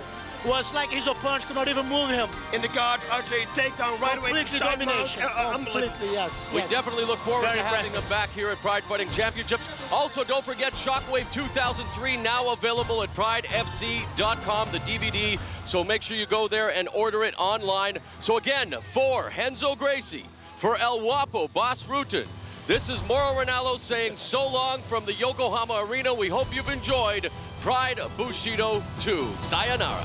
All the best, guys. Sayonara.